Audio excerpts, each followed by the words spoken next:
Hey guys, how are you all? Welcome back to my channel. Today we will see what if Naruto finds a summoning contract in Wave. If you enjoy, then please like, share and do comments. Stupid Kakashi, ditching me to teach the stupid emo prick. This was the thought that dominated Naruto Uzumaki's mind as he trudged through the village of Konohagakure.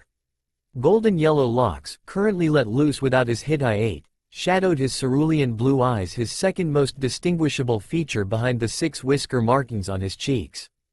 Grunting slightly as some of the villagers that despised his tenant barged by him, he decided to head to the one place he knew he could be at peace. Dropping his mask of being an incompetent fool, he body flickered to the top of the head of Minato Namikaze, the 4th Hokage. Shucking of his horrendously orange jacket, he flopped down, observing the village that was his home. Ungrateful bastards, the lot of them. I'm forced to hold at bay, the strongest of the tailed beasts, and I'm the one treated like a demon while Sasuke is a hero. Growling, he grabbed one of the rocks littering the top of the monument and launched as hard as he could across the village. The thought that it might have hit someone caused him to chuckle darkly. Fucker would have deserved it. Suddenly, he tensed up. Something didn't feel right. Reaching into his pouch, he gripped a kunai and, with reflexes that would put a Jonin to shame, he leapt to his feet and whipped it into the forest behind him. A loud thunk told him it struck something solid. Guessing it must have struck a tree, he jogged in the direction that the kunai traveled. After walking for a few minutes through the surprisingly dense forest, he discovered just what the kunai had struck. To his amazement, the kunai had lodged itself into the wooden door of a small, rundown shack. Naruto shuddered in anticipation? That's it. Something inside the shack was calling to him, daring him to approach. Slowly, the blonde teen approached the shack and with barely any effort, yanked the door off its hinges. This was due to how rusty the hinges were. The shack was empty bar a few cabinets and a moldy bed in the far left corner. Oddly enough, there was a small dais in the center that was surrounded by the stubs of what looked like candles, blood-staining the dais. Dust swirled and filled the air as the afternoon sun shone through the doorway. How this was possible, Naruto didn't know. Given the fact that the forest was incredibly dense, he was surprised that any sunlight was noticeable. But it was thanks to this narrow strip of light that he noticed something odd. A seal, painted on the far wall. Still clutching his kunai, the Uzumaki heir neared the small seal and examined it. It seemed to be a storage seal, but what it could contain eluded him. Without a second though, he pressed his hand against the seal and channeled his chakra into the ink structure. He yelped as something pricked his palm, and as he tugged his now smarting hand away, there was a poof of smoke and a large scroll popped out the wall and landed on the floor. His hand healing quickly, he grabbed the scroll, which unfurled at his touch. He thanked his tenant for the fact that he could see rather well in the dark and proceeded to read the scroll's content. What he read shocked him to his very core. Uzumaki family summoning contract. Species: Kaiju, strange creature, monster. Boss summon. Chakra requirement too costly. Bio, history. The Kaiju summoning contract was first created when the Sage of the Six Paths was on his deathbed, surrounded by all 3 of his sons. With the last of his energy, he bequeathed each son with a gift.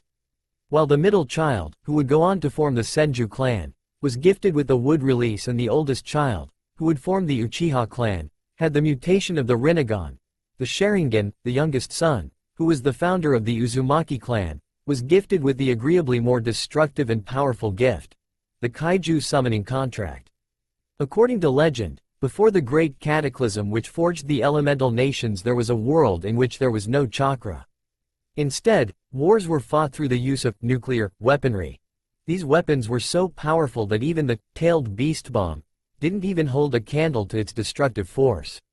The humans thrived through the use of technology, which was used to help develop these nuclear weapons. However, these nuclear weapons created something that would lead to the downfall of their world. A creature was born in the flames of a hydrogen bomb, and this creature laid siege to the country of Japan, blaming them for its mutation. This creature was dubbed Gojira or Godzilla, and it was this monster that was also labeled as the first kaiju. Despite the death of the first Gojira, Godzilla another appeared and continued its predecessor's grudge against humanity. As well as humanity, the first kaiju battled other kaiju that cropped up between the death of the first Godzilla and the appearance of the second. Through its many victories, Godzilla gained a new title, King of the Monsters. However, there came an opponent that even the king struggled to defeat. An alien race known as the Zillions managed to take control of all the Earth's kaiju, bar one, the king himself. Godzilla managed to defeat all of his allies, foes, and release them from the Zillions' control, destroying a majority of the landscape, until the final monster, which descended from its prison within a meteorite, morphed into a form that the king knew well. A more powerful version of his greatest foe, Kaiser Ghidorah. After a long battle, in which the entire country in which the battle raged was destroyed as the two titans clashed, Godzilla managed to kill Kaiser Ghidorah but at the cost of the remainder of its energy. The conclusion of this legend states that Godzilla and the rest of the kaiju vanished in a flash of light mere days before the cataclysm. No one knows how the sage got his hands on the contract, or how the kaiju were sealed inside. All that we know is that this contract contains creatures that are even stronger than those of the tailed beasts, and consequences of these creatures rampaging will result in sheer destruction. After the description, it had columns that held slots for the names of each summoner. There were only 4 names: Daisuke Uzumaki, the first summoner, Kiminomo Uzumaki, Hidashi Uzumaki, and Adiota Uzumaki. Naruto couldn't believe it. Here in his very hands sat not only an extremely powerful contract but more importantly, an heirloom of his clan. Wasting no time, he nipped his thumb and scribbled his name beneath that of Adiota Uzumaki. As soon as he dotted the I, the contract began to glow, and the next thing he knew, Naruto found himself floating in what could only be described as nothingness. "Are you a true Uzumaki?" The voice that asked this question seemed to reverberate around the nothingness, causing Naruto to spin around as he searched for the source. "Yeah, so what if I am?" he shouted, hoping that whoever he was talking to would reveal themselves. A booming laugh filled the area, causing Naruto to cover his ears. "I like this one, he has fire in his soul. And a great deal of anger and darkness, like myself. What would you use this contract for?" Opening his mouth, he made to answer this question but stopped. Knowing this would decide whether or not he would be able to wield the contract of his family, he considered his answer. After a few minutes he answered, "To protect those precious to me and to deal justice on those who wrong this world." A growl, either good or bad he couldn't tell, filled the space he floated in. "So you would use it to gain vengeance in one way or another?" Nodding slightly, Naruto knew that there was only one answer to this question. Yes, those that cause suffering deserve to suffer themselves. With the help of the kaiju, I will not only stop those that will harm this world, I will obliterate them. The nothingness seemed to shake violently, and suddenly, Naruto fell. As the world began to vanish, he heard the voice roar out. "Naruto Uzumaki, I deem you worthy of wielding our contract." This was followed by numerous different roars, but there was one that stuck out to him the most. Filled him with such fear not even the Kyuubi could create.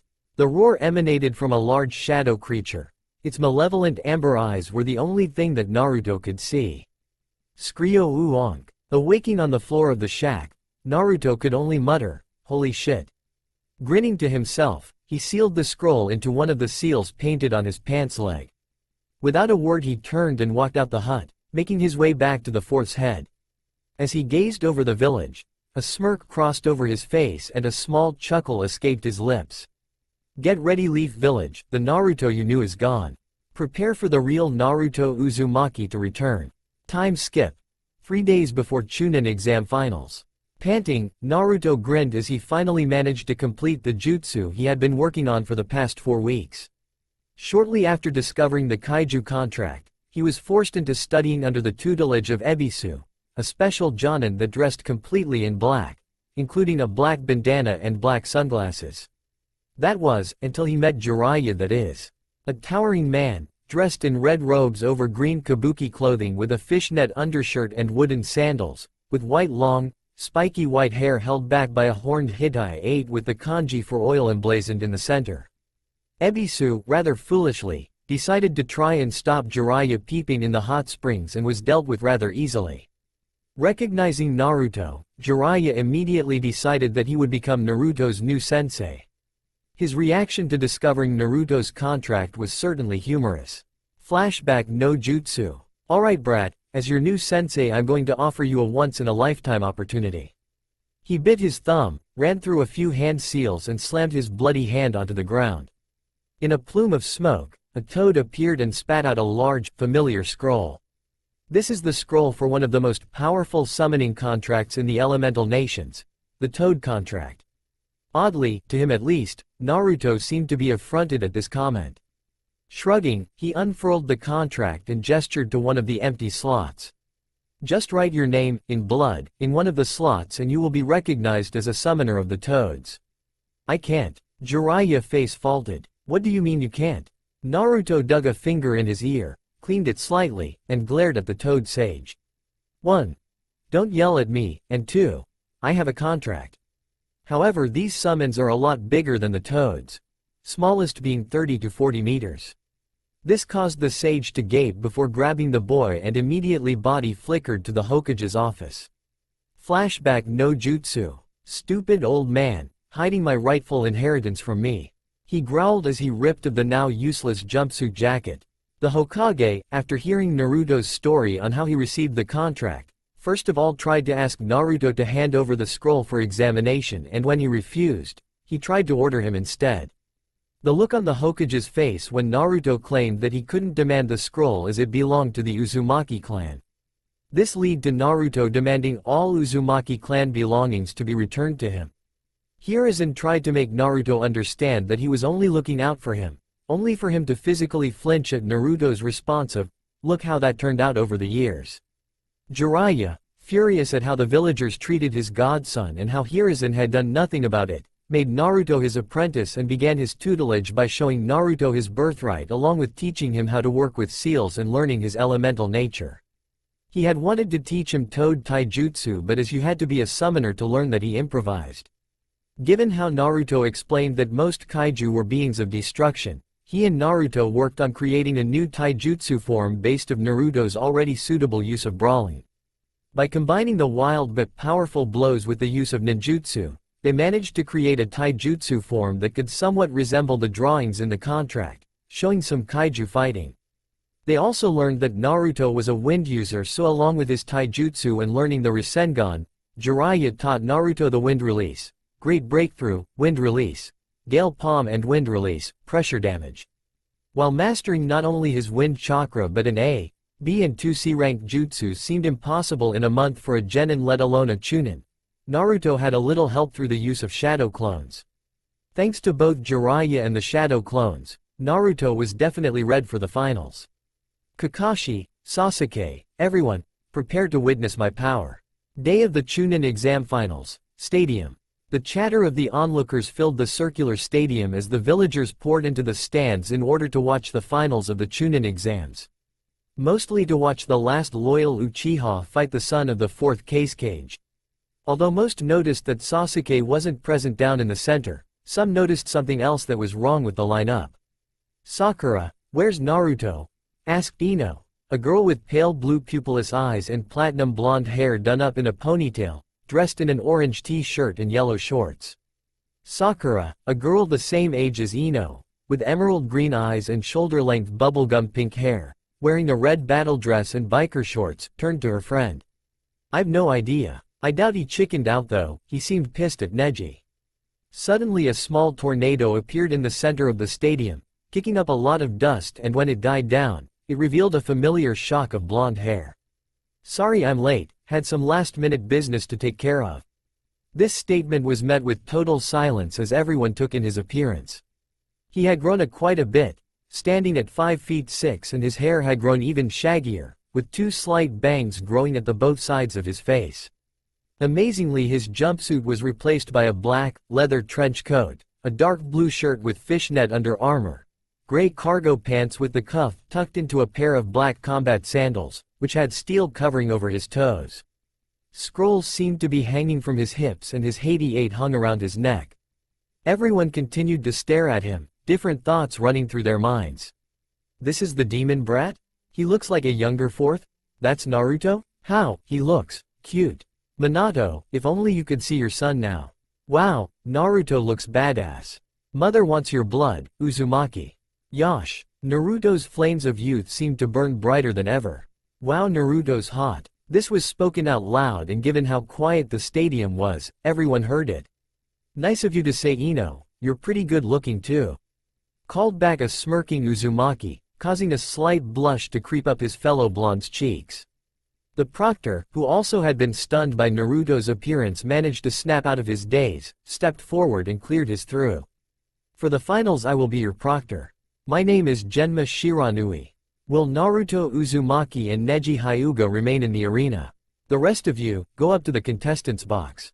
Everyone but Naruto and Neji, an older beau with pale pupilless eyes and long brown hair, dressed in a khaki shirt with a dull blue undershirt and brown shorts, disappeared while Genma looked at the two genin. The match ends when either one combatant yields, is incapacitated, or when I call the match over. Understood? They both nodded. Ready? Begin. With that he leapt backward to the proctor's stand while the two genin leapt back to create space. You should give up now, Uzumaki. Fate has already declared you as a loser and will remain unsuccessful. Neji, do me a favor and pull that stick out of your ass, or I'll do it and then use it to beat the shit out of you. This took everyone by surprise. They had expected Naruto to launch into some tirade about proving himself and becoming Hokage before attacking blindly. But this, calm but with a rather blunt tongue, seemed out of place on the young Uzumaki. You dare, began Neji, only for Naruto throw a handful of shuriken at the young Hyuga, flash through some hand seals at an amazing speed and call out. Wind release, gale palm. He clapped his hands together, which caused a powerful gust of wind to surge towards Neji, the wind causing the shuriken to speed up considerably. This forced the Hyuga to reveal his secret weapon early. Standing with his feet shoulder-length apart and both arms extended to each side, he spun round while expelling chakra from his palms. This caused a dome to form around him, which repelled all of the shuriken. Once he was sure the assault had stopped, he stopped spinning and raised his head to insult Naruto again, only for a fist to sink into his jaw. His head snapped to the side and a powerful uppercut connected with his stomach, causing him to spit up blood. He staggered back, trying to overcome the pain in his ribs, only for him to receive a roundhouse kick to the side of the head, causing him to fly off the side. Come on, Neji, this all ya got? I thought I was destined to lose. Seems like the only person losing here is you. Moaning at the pain he felt in both his ribs and now his jaw, Neji shakily got to his feet. This couldn't be possible. Uzumaki was a weakling during the preliminaries, and even Lee didn't hit as hard as Uzumaki was right now. How did he progress so much in such a short time frame? Snarling in rage, Neji launched himself at the calm-faced blonde, hatred blazing in his eyes.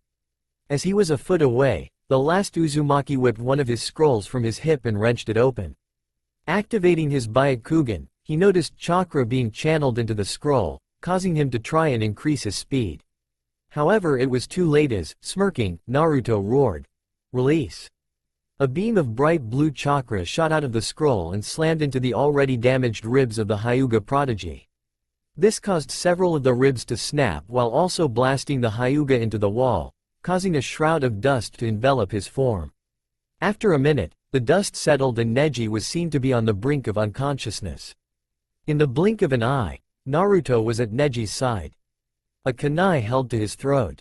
Call it. Startled, Genma raised his hand towards the Uzumaki air. Winner. Naruto Uzumaki. Silence filled the stadium until slowly but surely, applause filled the stadium until not a single person wasn't on their feet, cheering for the blonde. They were in awe. The dead last had outstripped the Hyuga prodigy. There was no competition on who was the stronger of the two. Grinning, Naruto bowed and waved to the crowd before using the body flicker up to the competitor's box, where he was greeted with the sight of Shikamaru. A lazy boy with dark eyes and hair in a pineapple shape, Shino. A boy whose eyes were obscure via sunglasses and had a slight brunette afro, Kankuro. An older boy in kabuki getup with purple paint on his face, Tamari. An older girl with an attractive figure, teal eyes and blonde hair which was drawn up into 4 pigtails, and Gaara. A boy his age with short red hair and dull green eyes with black rings surrounding them. He was greeted by Shikamaru. Troublesome blonde, how the hell did you do that? Naruto smirked at the Nara. A ninja's greatest weapon is deception. Genma, after allowing the crowd to calm down, called out. Next match. Will Shino Aburame and Kankuro of the desert come down to the arena? I forfeit. Kankuro yelled, so as to avoid wasting chakra that could be used in the invasion. Shino narrowed his eyes slightly at the usually boasting Suna Nen.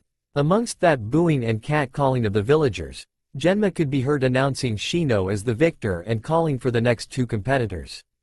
Onyugo Shika, no wimping out. With that, Naruto pushed his shadow-wielding friend over the banister while Tamari body flickered to the arena. All in all, it was an interesting match. For the majority of the battle, it seemed as though Tamari had Shikamaru running only for the Nara heir to pull out some incredible trap before finally capturing the Wind Kunoichi in his shadow and forced her to raise her hand. I forfeit. What? Screeched Tamari as Shikamaru released the jutsu. You had me, why did you give up? You think I can't fight back, you sexist pig? Sigh, it was most troublesome, I'm nearly out of chakra. You're able to move, something that shouldn't be happening once you're caught in this jutsu. And with that, the Nara walked back to the competitor's box. Genma, sweat dropping at the laziness of the Nara heir, announced Tamari as the winner.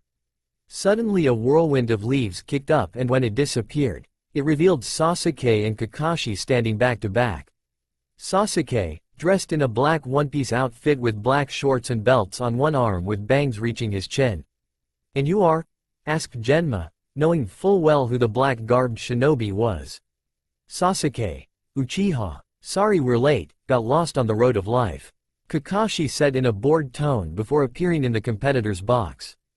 Gaara appeared in a sandbody flicker and grinned at the Uchiha. Mother is excited to have your blood, Uchiha, and after this she will have Uzumaki's as well. Like you can defeat an Uchiha. I will crush you and then move on to take down the idiot. Replied Sasuke, his usual smirk in place. Naruto frowned at the shot towards him, and swore to wipe the floor with his teammate. Begin. So, Naruto, how was your match? Kakashi asked, his student's new attire. Sensei, he's beginning to resemble you even more. His response, however, stomped on whatever reminiscing he began. I won, thanks to having a capable sensei. Kakashi frowned at the blonde. What's that supposed to mean, Naruto? I taught you and the others well. Naruto snorted. Taught us what? Teamwork? The only training you gave us was the tree climbing exercise. Everything else was me doing the D-rank missions. You teaching Sasuke jutsu and taijutsu while Sakura fanaticized about molesting him and having pink-haired Uchiha brats with him. Sakura, who had just entered the box along with Ino, Hinata and Kiba, gasped before rage filled her. Naruto. She roared as she stormed across the room and launched a punch at the back of his head. To her and everyone else's shock, he not only caught the punch but shoved her to the ground. Try that again and next time I won't be as gentle, he said, his voice a deathly calm. Kakashi helped his pink-haired student to her feet, glaring at the Uzumaki. Naruto, how could you attack a teammate like that? Have you forgotten what I told you on the day I tested you on your ability to work as a team? They all, Kakashi included, took a step back as Naruto snarled at the one-eyed Jonin with disgust blazing in his eyes.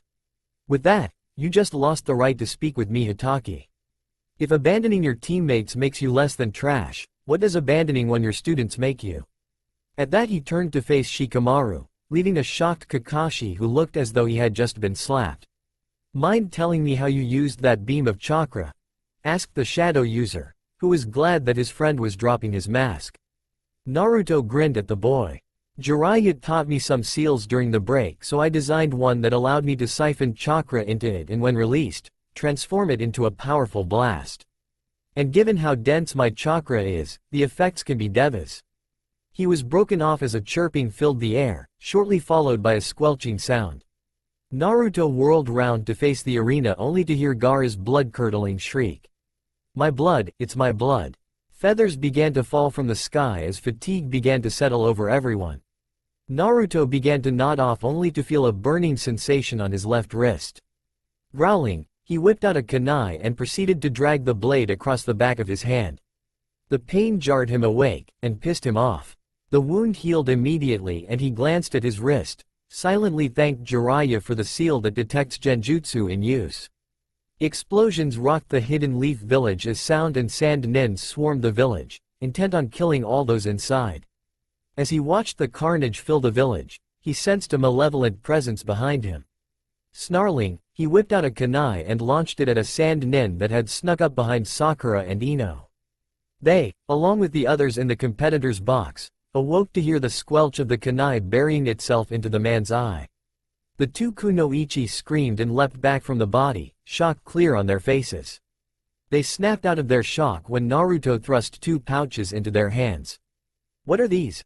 asked the pink-haired girl while the Yamanaka heir peered into the pouch she held. "Spare kunai pouches. It seems as though we are being attacked by the hidden sand. You'll need these to fight." Sensing a disturbance behind him, Naruto whipped out another kunai and whirled around, intending to drive it into his attacker's skull.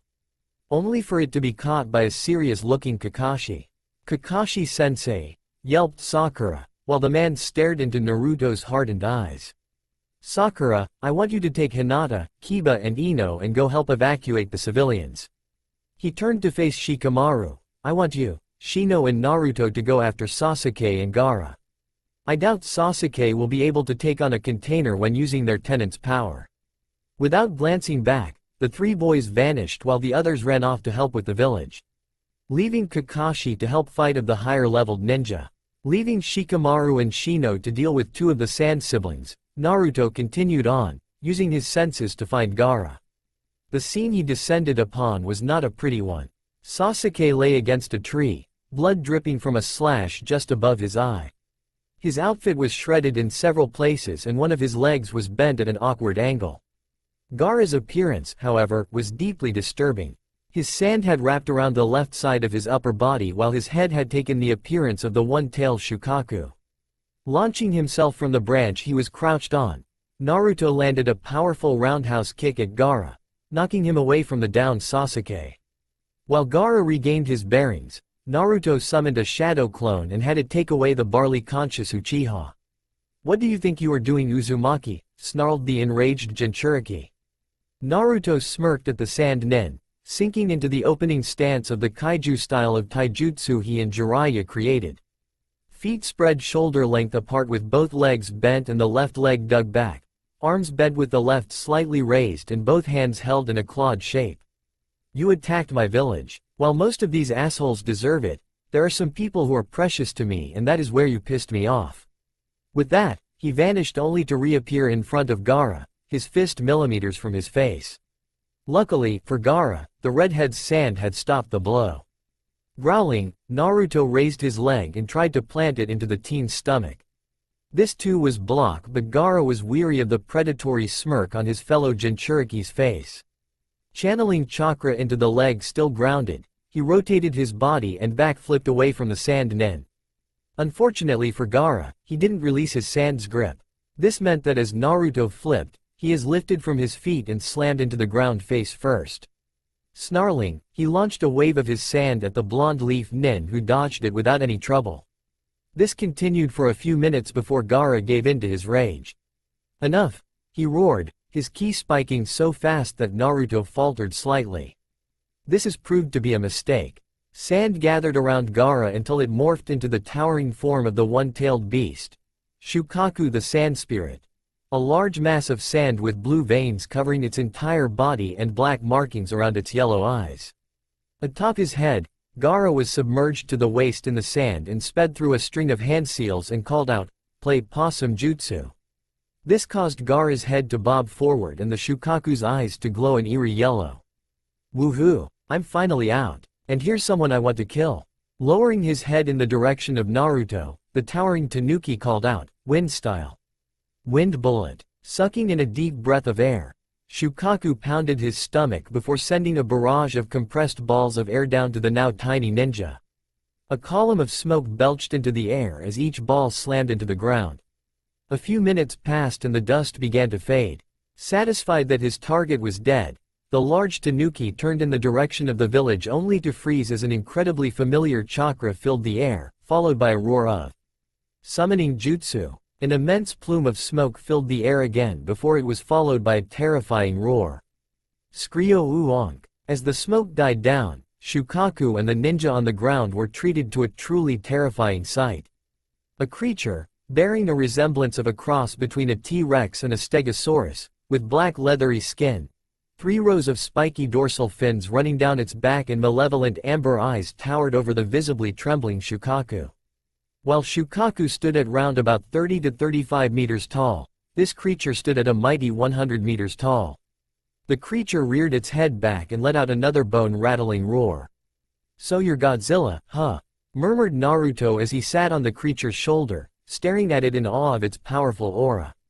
At the sound of its name, the creature turned its head slightly and locked one of its eyes with Naruto's own. "Impressive young one, no one's ever had the power to summon me before." The sudden familiar voice in his head startled Naruto before he relaxed, realizing it was Godzilla's.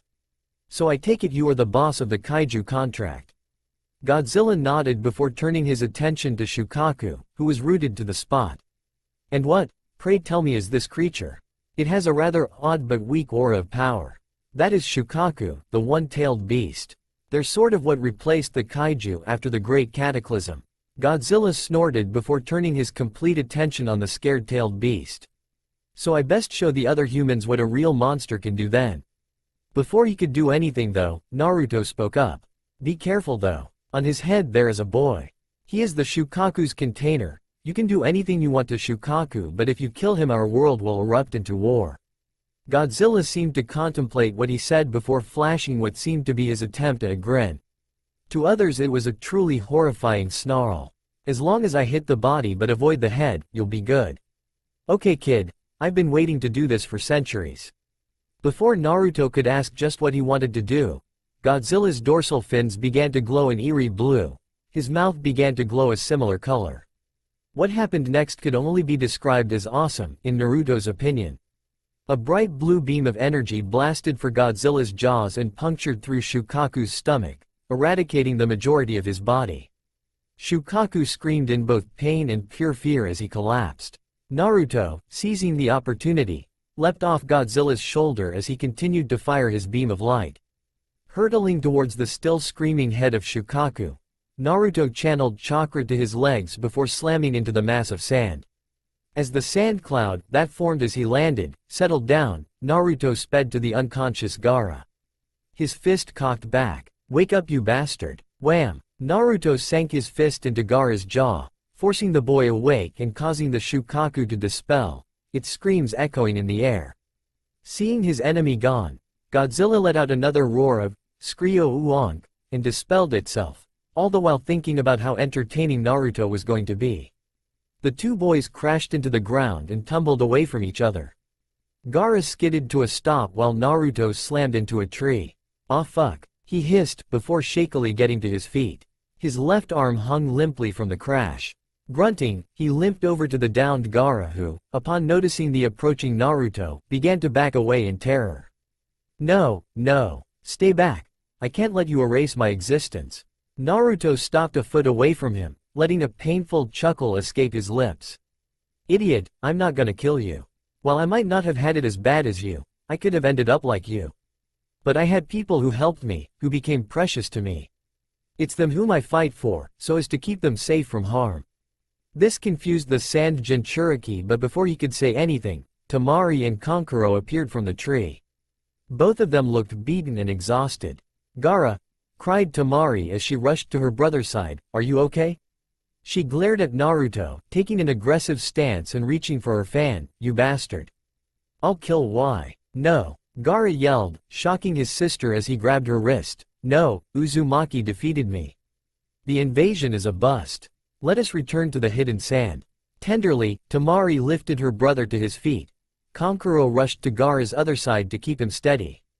"Gaara." The redhead turned to face the blonde shinobi. "I hope that you understand that if there are people who helped me, there are people who can help you.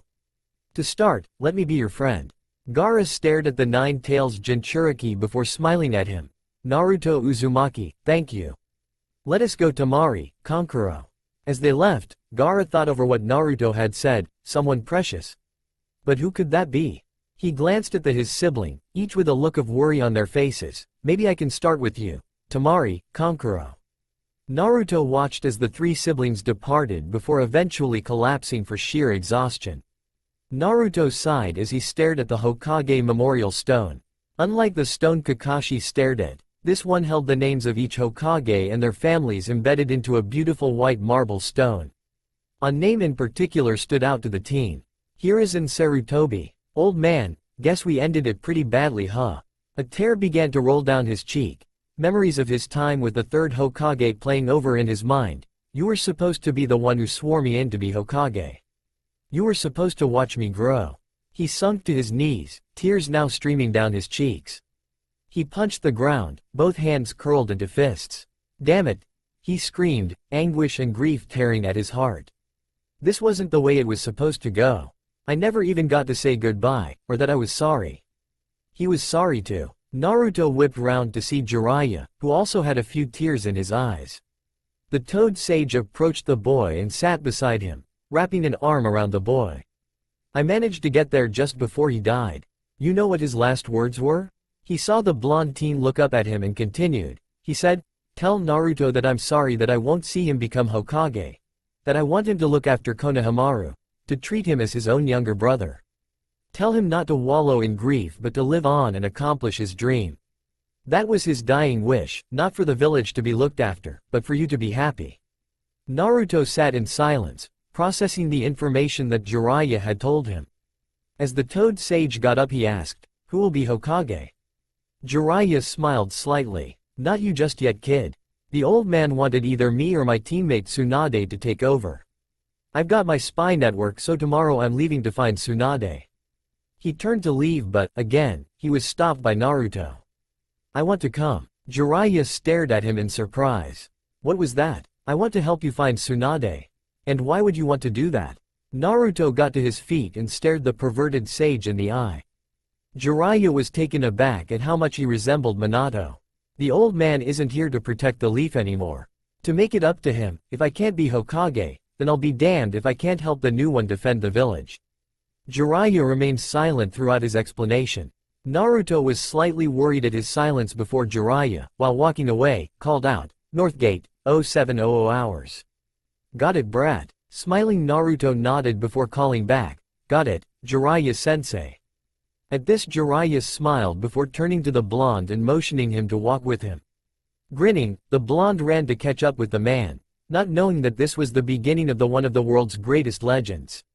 The tale of Naruto Uzumaki, the summoner of legends. It had been 6 months since both the Hidden Sand and the Hidden Sound had attacked the Hidden Leaf village. 6 months since Hiruzen Sarutobi, the third Hokage, had been killed fighting S-rank missing Nin and Snake Sanin, Orochimaru. Since then, Tsunade had been brought back to the village by her teammate Jiraiya and his latest apprentice. Tsunade growled as she worked her way through the mountain of paperwork Shizune had just placed on her desk. Why the hell had she taken this god-forsaken job? Naruto. She snarled. Damn kid had promised to teach her the secret to defeating the paperwork, but the brat had yet to do anything but train. At the thought of the blonde, her mind was immediately drawn to the summoning scroll he had mysteriously acquired. From what Inoichi had shown her, that creature that Naruto had summoned completely destroyed Shukaku. Although, there was something concerning the scroll that still bothered her. Concerning just who had created the contract. Everyone believed the Sage of the Six Paths to be naught but a myth. But thanks to the discovery of that scroll, we have proof that he had existed at one point. So if he existed, then that must mean that. She shook her head, as thought to dislodge such an insane thought. No, it couldn't exist. The place had been searched numerous times throughout the centuries and nothing had been found. The only way for that place to even exist would require a miracle. Shizune, barked the blonde Sanin. Within seconds a black-haired woman in black clothing entered the room, confusion clear on the young woman's face. Yes, Lady Tsunade? Is there something wrong? Get me Naruto Uzumaki. I believe I have come up with a mission for his test. Answered the fifth Hokage, a smirk spreading across her young-looking face. His test? Asked Shizune, confusion taking up the majority of her expression. Tsunade reached into one of her drawers and pulled out a small notebook. She tossed it onto the desk. Shizune picked up the glossy, black book and opened it at the bookmarked page. Milady, this is the list of candidates to consider if they are ready to be tested for the rank of Jonin. Yes, it is. And I believe you have noticed one particular candidate. Milady, he is but a boy. He has barely adjusted to his role as a Chunin. The slug Sanin's protege protested. Tsunade fixed Shizune with an imposing glare. Be that as it may, he has shown great leadership skills and I believe that he is ready. However, I do feel he is young, which is why he is noted down as Tokubetsu Jonin. Besides, this is only to see if he is ready to be tested. Now, get me Naruto at once. At once, milady, and with that, Shizune handed the notebook back and backed out the room. Intent on completing the errand Tsunade had sent her on. 10 minutes later, the young Uzumaki entered the room via the window. Leaping in, he landed just 2 feet from the desk, his black jacket swirling around his ankles. He grinned at the blonde Senju. Yes, Granny? He leaned slightly to the left to avoid the paperweight aimed at his head, a smirk painted on his face. Tsunade growled again before standing and turning to face out the window behind her desk. As I have informed you, you are one of the few shinobi that have been selected to be tested to see if they have what it takes to take part in the Tokubetsu Jonin exams. For your test, I'm sending you on a mission to investigate the land of rebirth. At this, Naruto immediately wiped the smirk from his face and entered what Jiraiya called Minato mode. His face immediately became calm, his posture straightened while his eyes sharpened, indicating his full attention was on the situation at hand. Tsunade turned and indicated a file on her desk. Sensing this was her way of offering it, Naruto grabbed the file and began to read. The land of rebirth? I've never heard of such a place. That's because it's a myth. Supposedly. Naruto glanced up at the blonde Hokage, intrigued by the way she ended her statement. You believe that the land of rebirth exists? What makes you believe this? Because, it is the birthplace of the sage of the 6 paths. Naruto's head whipped up to face his distant relative, beginning to understand what she was getting at. Because of my contract proving that the sage exists, you believe this place exists too. Tsunade nodded. According to legends, the land of rebirth was the only remaining country untouched by the cataclysm. In fact, it drew the surrounding shattered lands towards it, forming the elemental nations. If this is true, then the land of rebirth should be located at the heart of the elemental nations. And I believe that you will be key in unlocking the city. Naruto quirked a brow at Tsunade's ending. And what brought you to this conclusion?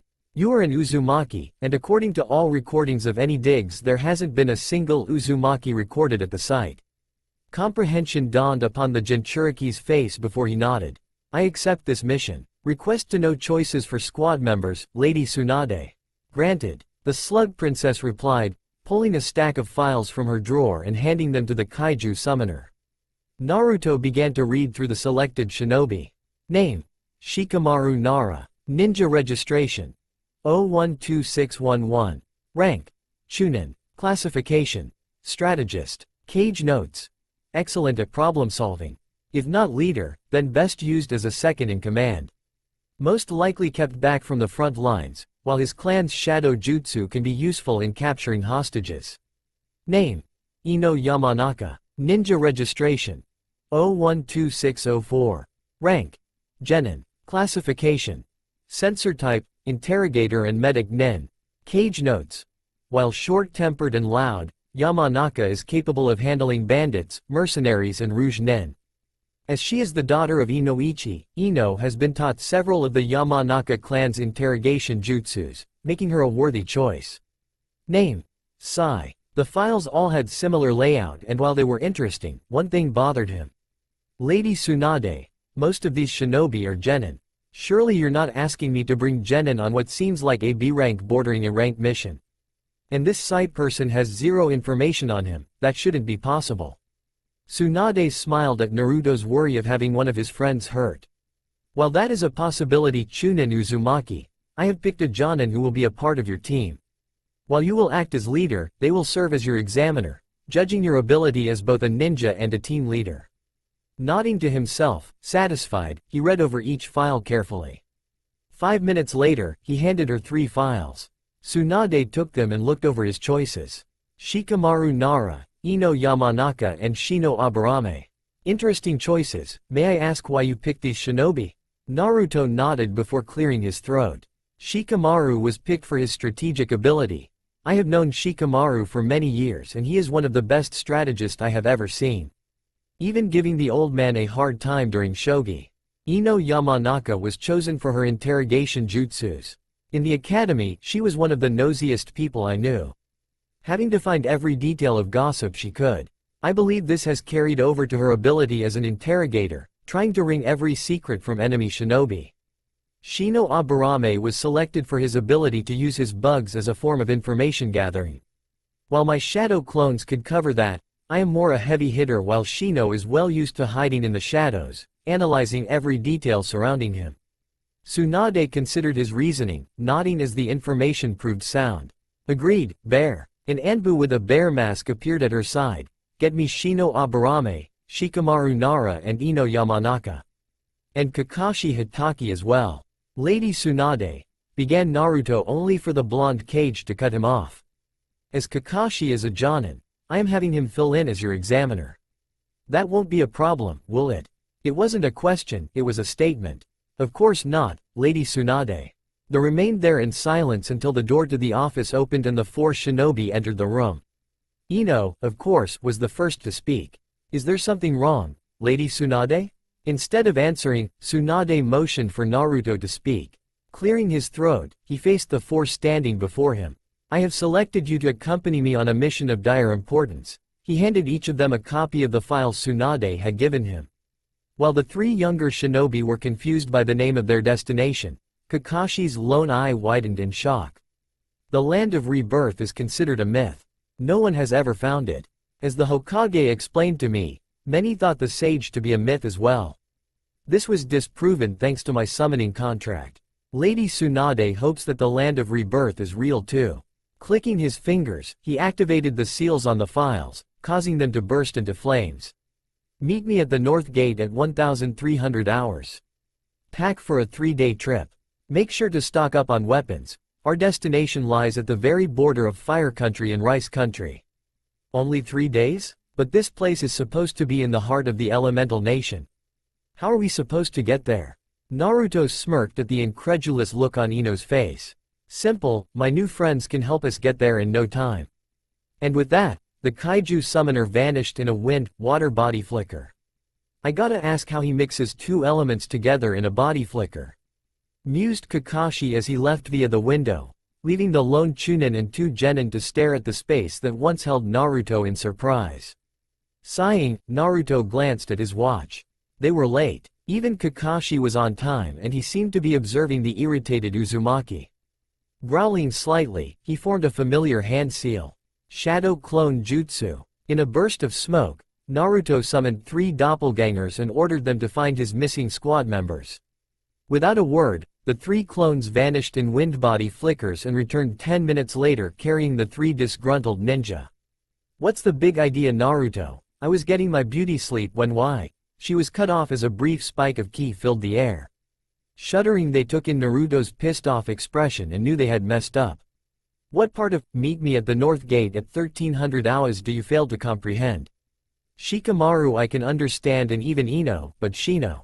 What happened with you? Even Kakashi was on time. Hell, he was 15 minutes early. The Aburame heir seemed to hang his head in shame, but Ino was scarlet with indignation. Who made you leader? Kakashi-sensei is here, so isn't he the team leader? If anything, Shikamaru is a higher rank than you, dead last. Faster than she could blink, Naruto appeared behind her and the next thing she knew, she was on her knees with her head forced back and a kunai to her throat. Naruto! Cried Shikamaru, shocked at how rough he was treating his fellow blonde. You're lucky, Ino. Had this been an A rank or S rank I could kill you for insubordination. I may have been dead last, but I guarantee that I could kick all of the rookies' asses, without breaking a sweat. As for being a higher rank, we were both appointed Chunin at the same time. So next time, think before you speak. He released her before lifting her to her feet. A pack was placed near her feet. A similar pack was placed next to Shikamaru and Shino, both of whom stared at Naruto in confusion. I had extra shadow clones go to your homes and have your mothers pack your supplies. Ino, you take center position. Shino, on her right side, and Shikamaru, take her right. Kakashi, I want you to take the back position. I'll take point. My nose is on par with the Inuzuka clan. In order to reach our destination, I will summon us a mode of transportation. But we will have to move away from the village. Move out. As they got into position and left the village, Ino couldn't help but glance at her leader. What had happened to the loud-mouthed, happy-go-lucky kid always screaming about becoming Hokage? Where had this much calmer and ruthless Naruto come from? If there's one thing that I hate, it's a mystery. I will find out what happened to you, Naruto. Her train of thought was derailed as Naruto called for their group to stop. Nipping his thumb, he ran through a series of hand seals before slamming his bleeding hand onto the ground. Summoning Jutsu. The familiar puff of smoke filled the area, causing all but Naruto and Kakashi to cover their eyes. As the smoke dispersed, Naruto's team gasped in awe as they took in the appearance of the new creature. It was a large butterfly-like creature with a cream-colored body and the clearest, azure eyes they had ever seen. Excluding Naruto's, of course. The creature's wings composed of a mixture of reds and blues with the occasional white spots.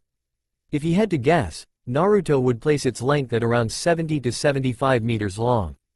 The creature seemed to glance around its surroundings in surprise, before it turned its head in the direction of Shino, whose insects had become incredibly active as soon as the new monster had appeared. The creature stared at him for a few seconds before turning its head in Naruto's direction. "Are you the one who has summoned me, child?" Naruto was momentarily taken aback. The voice sounded so feminine. "Yes, may I ask what your given name is?" "Mothra, my child. I was once the guardian of Infant Island." Nodding, Naruto gestured to his companions. "These are my teammates, Mothra. We are in need of reaching the land of rebirth in the center of the elemental nations and I hope that you could help." The guardian of Infant Island stared at his companions before bowing her large head and lowering her body to the ground. "Of course, my child. Godzilla has spoken highly of you, as well as Anguirus and even Ghidorah himself, a feat itself. Climb aboard, and I'll have you and your companions there in a matter of hours."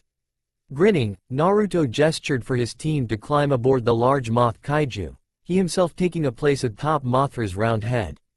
Once they were all settled, Mothra gave a powerful flap of her wings and soon had them gliding through the air. They had only been flying for a few minutes when Naruto spoke up. "Mothra, could you tell me about how it used to be? Before the cataclysm, that is." Mothra let out a small chirp, what seemed to be her attempt at a sigh. What is there to say, but it was advanced. The technology they had was incredible. They could use it to do things that might even out your shinobi abilities to shame. The humans of that time built large cities and monuments. They used their technology to build vehicles to move them around, to create new ways to help the human race continue. However, like all things, these powers came at a cost. The technology was used to create horrific weapons, some that had devastating effects. It was one of these weapons that helped create Godzilla himself. But, despite all these horrors, the world was one of great beauty. There were creatures that no longer exist, that roamed the earth. Such a shame that they were lost in the cataclysm, they were so beautiful. Some of the shinobi were awed at what they had heard. Naruto imagined how the cities of that time would be like compared to the village. Ino imagined the plant life that could have existed at one point. Shino had similar thoughts, except his concerned the insects. Shikamaru was on his back, watching the clouds pass above them while Kakashi just read his porn, giggling to himself. Ino snapped out of her daydreams to glare at Kakashi, insulted that he dare read such filth around her. After a few minutes, Mothra spoke up, directing her attention to Naruto. "Young one, Godzilla has given all the kaiju a message. If we were ever to be summoned by you, we were to give you this message. Come to Monster Island, there is an important matter that we must discuss." Naruto frowned. "I'm in the middle of a mission right now, how can I, of course." Forming the familiar cross-shaped hand seal, Naruto summoned a shadow clone next to him in a puff of smoke. "Mothra, do you think you could reverse summon my clone to Monster Island? That way I can hear what Godzilla has to say, without abandoning the mission." Nodding, Mothra closed her eyes in concentration and a second later, the clone vanished in a puff of smoke. "I would rest now if I were you. We will be there in a few hours." Smiling, Naruto lay his head down on Mothra's fuzzy head. As he drifted off into the arms of Morpheus, he wondered just what Godzilla wanted to talk to him about. Summoning World. Monster Island. Naruto glanced around at his new surroundings. He was on a beach, and could hear the waves lapping at the shore behind him. In front of him was a dense tropical jungle. He could see shapes moving amongst the tree leaves, and started towards the jungle only to hear a bellowing shriek from above. Jerking his head up, he was amazed at what he saw. A large pteranodon-like creature was diving down towards him before landing several feet from him, causing a large cloud of sand to billow up. Once it settled, SC Naruto was granted a good look at the kaiju. It stood at, what seemed to SC Naruto, a similar height to Godzilla, and its scales shone a brick red color. It stood bipedal with 2 arms and 2 legs, with a membrane that stretched between its underarms and connected with its sides. There were gold scales on its chest and spread down to its legs. On its head, there were 2 horns rest at the top, while a steel gray beak served as a mouth, while its hands had 4 fingers. The kaiju stared down at the blonde shinobi and, from what he could guess, smirked at him. Hey, how's it going, little guy? I guess you're the new summoner that everybody's been talking about."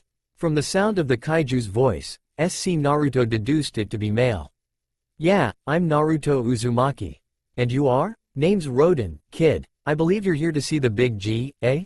Come on, follow me." And with that, Roden turned and started to lumber down the beach. SC Naruto had to run in order to keep up with the kaiju's massive steps. Roden led SC Naruto halfway around the island and finally stopped, 20 minutes later, outside a large cave. Turning and looking down to face the young summoner, Roden grinned. "This is where me and you part way, little dude. Make sure to summon me sometime. Gets real dull around here real fast, ya know." SC Naruto had to brace himself as the large pteranodon-like kaiju took off with a mighty flap of its powerful wings, sending a massive cloud of sand to erupt into the air. Coughing, SC Naruto flashed through hand seals. Wind style. Gale palm. Clapping his hands together, SC Naruto summoned a powerful gust of wind to deal with the sand cloud. Once it had finally settled, he made his way into the large cave. The cave was dark. The only light source was small torches that burned a sapphire blue. He had only been walking for about 5 minutes when the floor of the cave began to decline. As he descended deeper into the cave, SC Naruto shuddered. With every step he took, the temperature seemed to decline rapidly. Finally, after what seemed like hours, the ground leveled off and the tunnel widened to create a massive chamber. And at the back of the chamber, sat atop a throne carved from the stone of the cave itself, was the king of the monsters, Godzilla. "I see you received my message, kid." SC Naruto approached the first kaiju and craned his neck to meet the amber eyes of the boss kaiju. "Yeah, Mothra gave it to me. I'm curious as to what was urgent enough for me to leave mid-mission." Godzilla glared down at the young summoner, a smirk crossing his scaly visage. "Yes, there are 2 matters that we must discuss. Firstly, as you know, my predecessor and I were both baptized in the fires of an atomic bomb, mutating us into the creature you see today. Most of my power comes from nuclear energy, known as radiation or nuclear energy. This energy flows throughout this entire island. It is extremely deadly to humans in such large quantities." He noticed SC Naruto's horrified expression, that is unless you possess Uzumaki blood. "When we were first summoned, we injected this radiation into our summoner at the time, and to our surprise it bonded with their energy. I believe you call it chakra, and formed a new chakra form, radiation release. This became a sort of, what do you humans call it, Kekkei Genkai for the Uzumaki clan. However, not only are you our first summoner in decades, but also the first to receive the Kekkei Genkai." SC Naruto was stunned. He had a Kekkei Genkai? Digesting this information, he locked eyes with the mammoth monster. "Tell me about this radiation release, what does it do?" Godzilla chuckled, a truly horrifying sound, if SC Naruto was honest. "First of all, radiation chakra is extremely potent. Much more so than that vile power I sense inside of you." SC Naruto unconsciously touched his stomach. There were jutsu made with the radiation chakra, but they were destroyed when Whirlpool fell. "It was only because the 4th Azukage trusted the 3rd Hokage with our summoning scroll to give to your mother that we are still here. Although I do have a scroll detailing how to control the radiation chakra, a training exercise I believe. I'll send it to Mothra to give to the real you." SC Naruto stared at the behemoth monster in amazement. How did you know I was a clone? No one's ever discovered that. Not even the old man." Godzilla snorted. "I pride myself on the ability to memorize an Ali's energy signature. in case it approaches me in battle so I wouldn't attack them by mistake. While your energy is different than ours, I managed to memorize your signature, thanks to the radiation release chakra. Godzilla suddenly became serious. Naruto could tell as the king of the monster's entire body tensed, his clawed hands digging into the arms of his stone throne. Let us move on, there is an even greater matter that we must discuss. There are only 3 kaiju that have been exposed to a great deal of nuclear energy. Myself, Rodan and another kaiju known as Anguirus. I hold the largest amount of nuclear energy, followed by Anguirus and Rodan having the lowest, amongst the 3 of us. Due to being near each other for so long, we have each gained a sort of radar, sensing each other via our levels of radiation. However, recently I have sensed a 4th signature, one that rivals that of Rodan's level. Every kaiju that remained on that fateful day was brought here. This means that either one has escaped or there is a new kaiju, previously unidentified. I believe that it is the latter. The first kaiju noticed that Naruto was beginning to look weak, as he had fallen to his knees. I see we have ran out of time, kid. I'll leave you with this before you dispel. The place you are heading, the land of rebirth, as Mothra has informed me. I sense the new signature growing stronger. If you encounter this new kaiju, you must summon either one of the other kaiju that I have mentioned or myself. The others won't last against someone with that amount of power. Good luck, kid, you'll need it.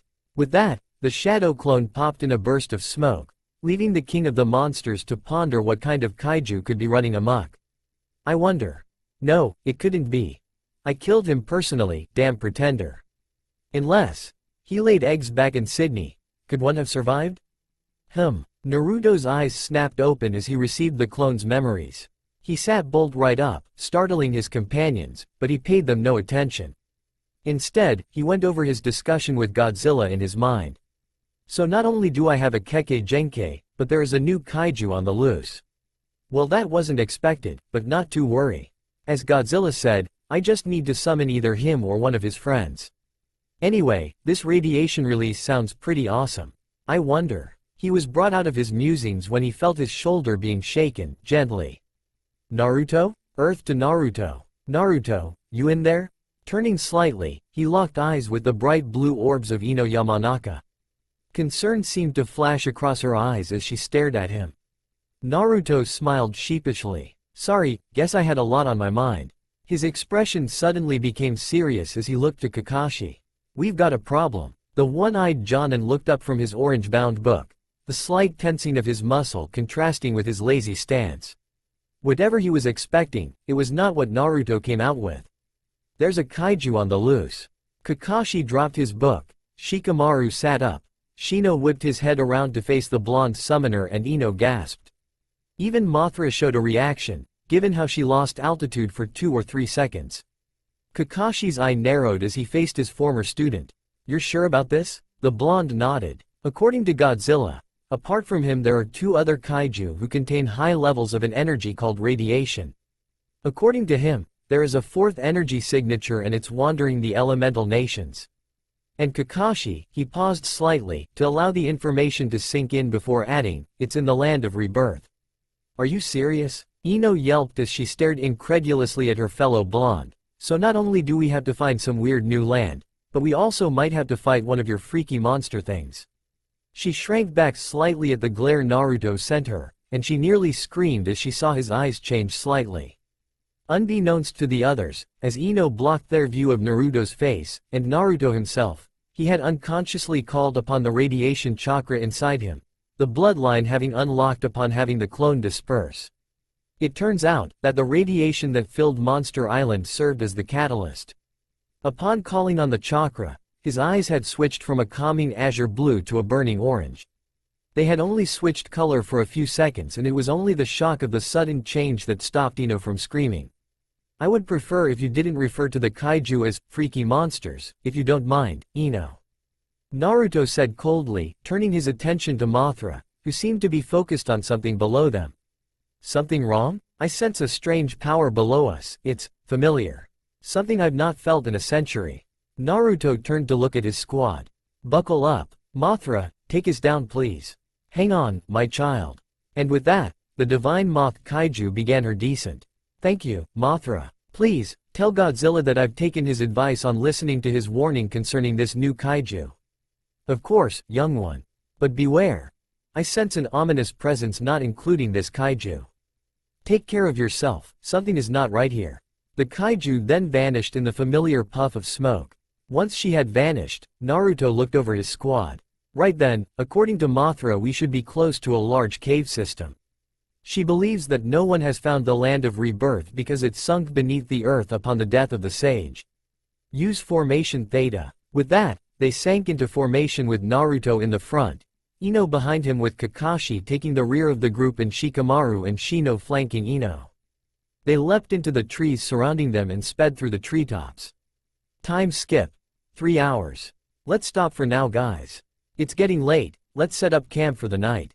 Shikamaru and Ino both collapsed, not used to the extensive tree jumping. Shino just sat down while Kakashi whipped out his orange-bound smut.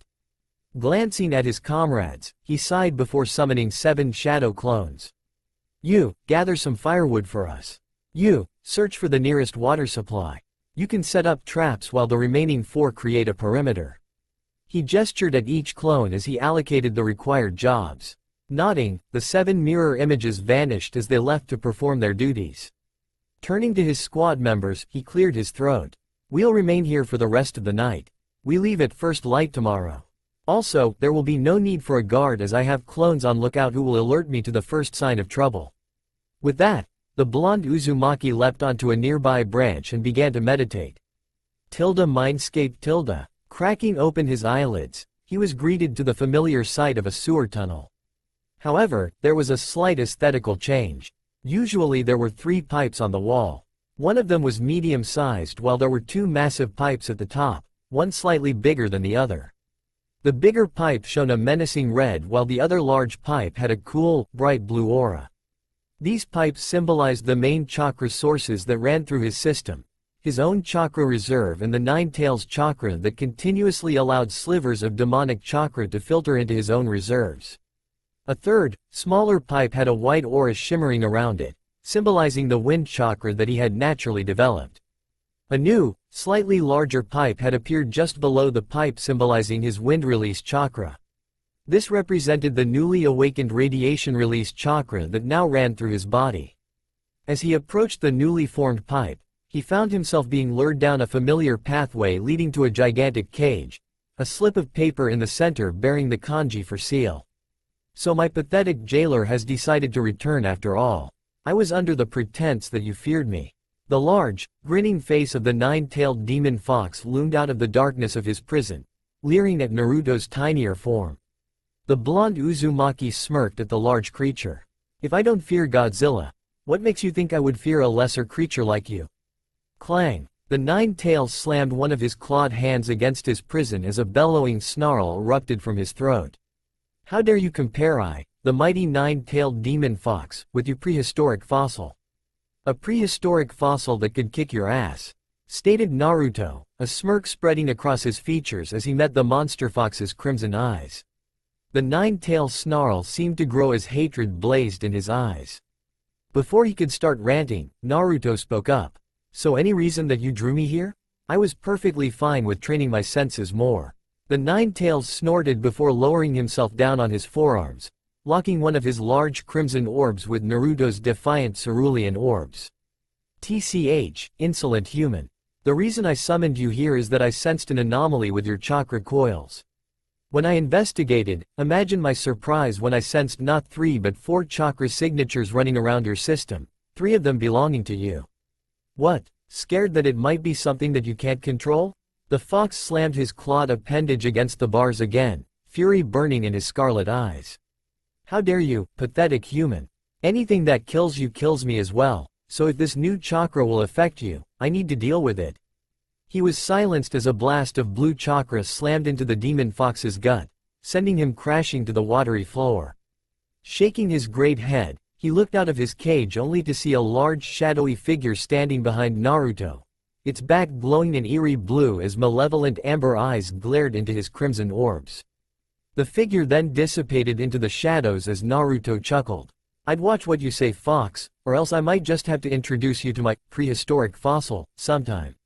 You know, the one that turned your brother Shukaku into a sniveling mess who, according to Gaara, has both backed of trying to eat him in his sleep and has granted him full access to his powers.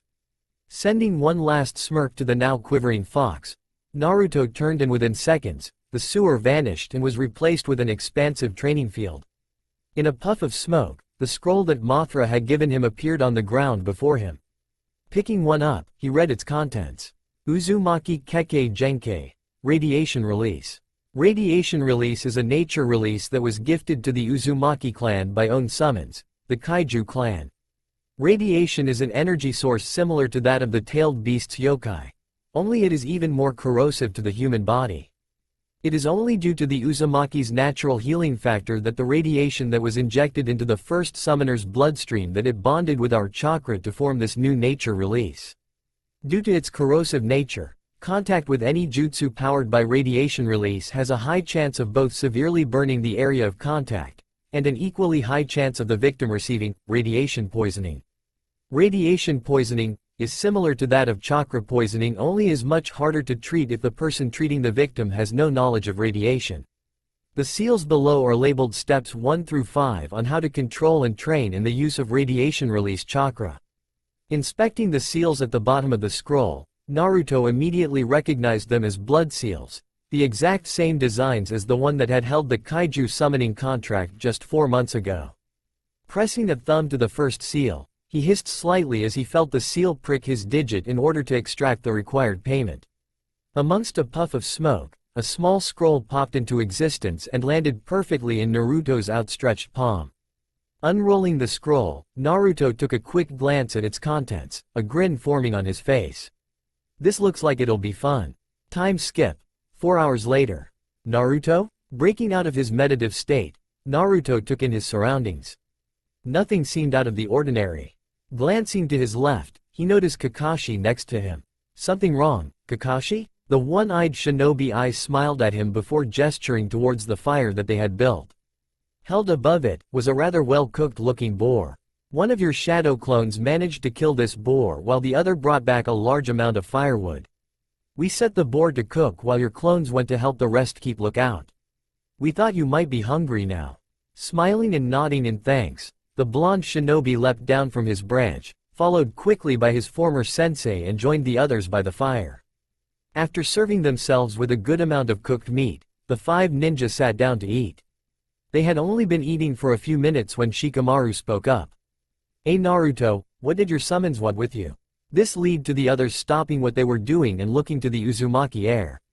The boy sat frozen, a look of contemplation on his face, as though he was choosing his words carefully. "Well, it turns out that the kaiju aren't the only thing that I received from my clan." At this, they all leaned forward in amazement. Their meal totally forgotten. "What do you mean it wasn't the only thing you received?"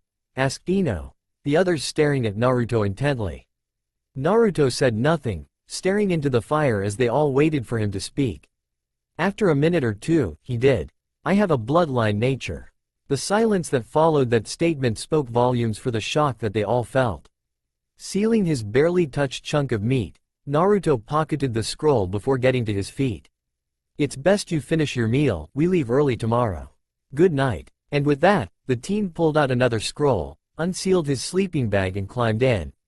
He was asleep within seconds. The others continued to stare at his silent body before quietly finishing their meal and turning themselves in for the night. Kakashi sealed away the leftover boar to eat another time. "Damn, that's a big hole."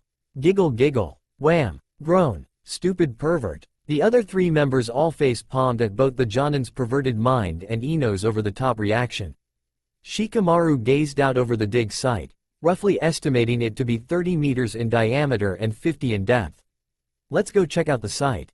Take care to look for anything out of the ordinary." And with that, the 5 shinobi leapt into the pit.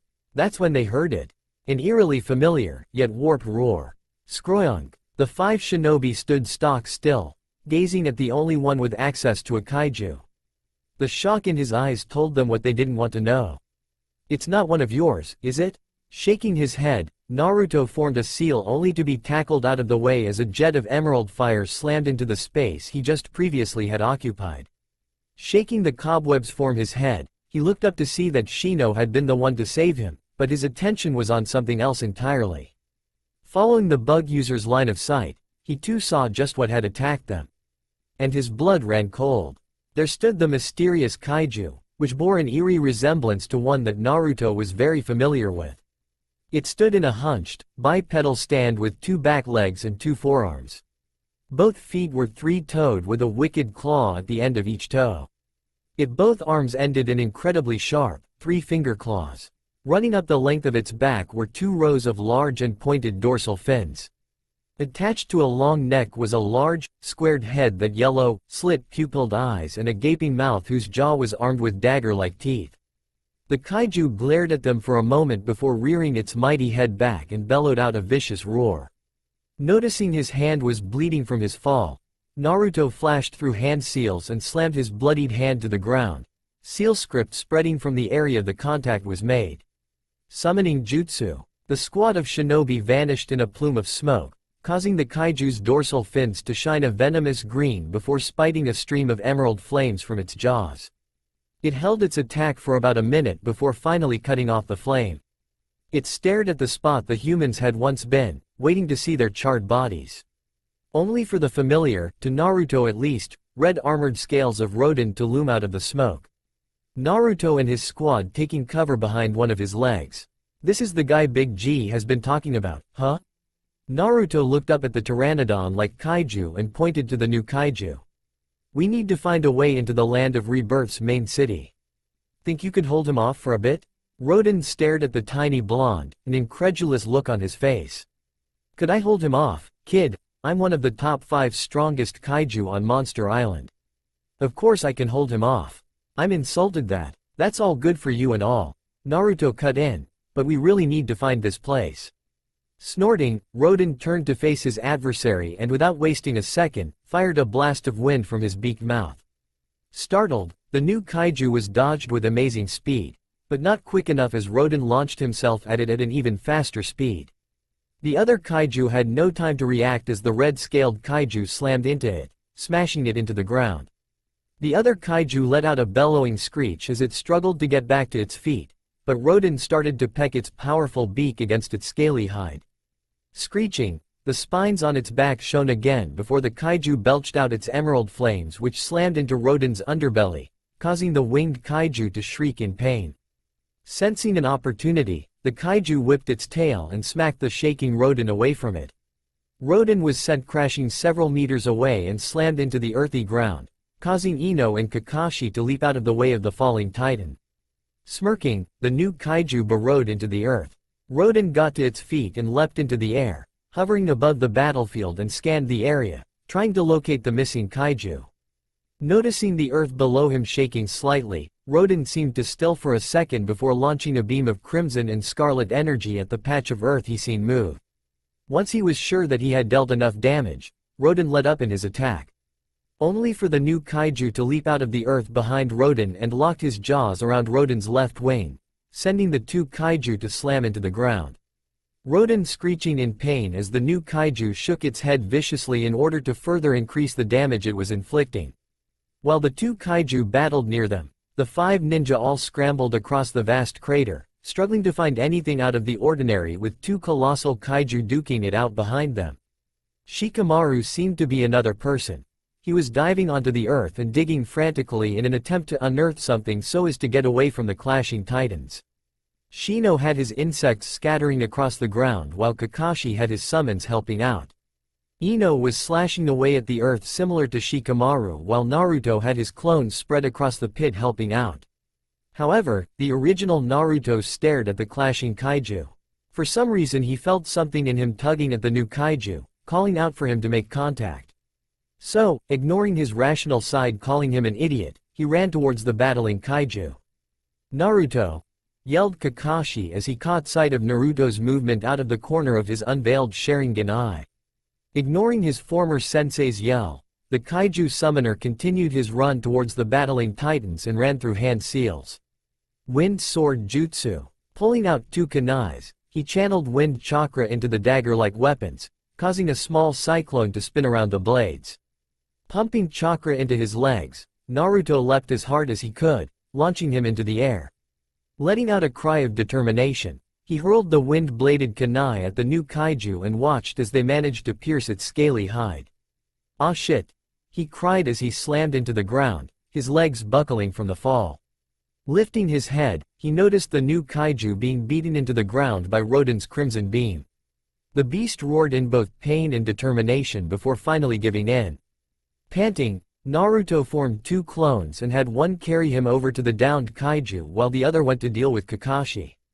As he neared the panting beast, Rodan took notice of him and nodded his head before vanishing in the telltale plume of smoke.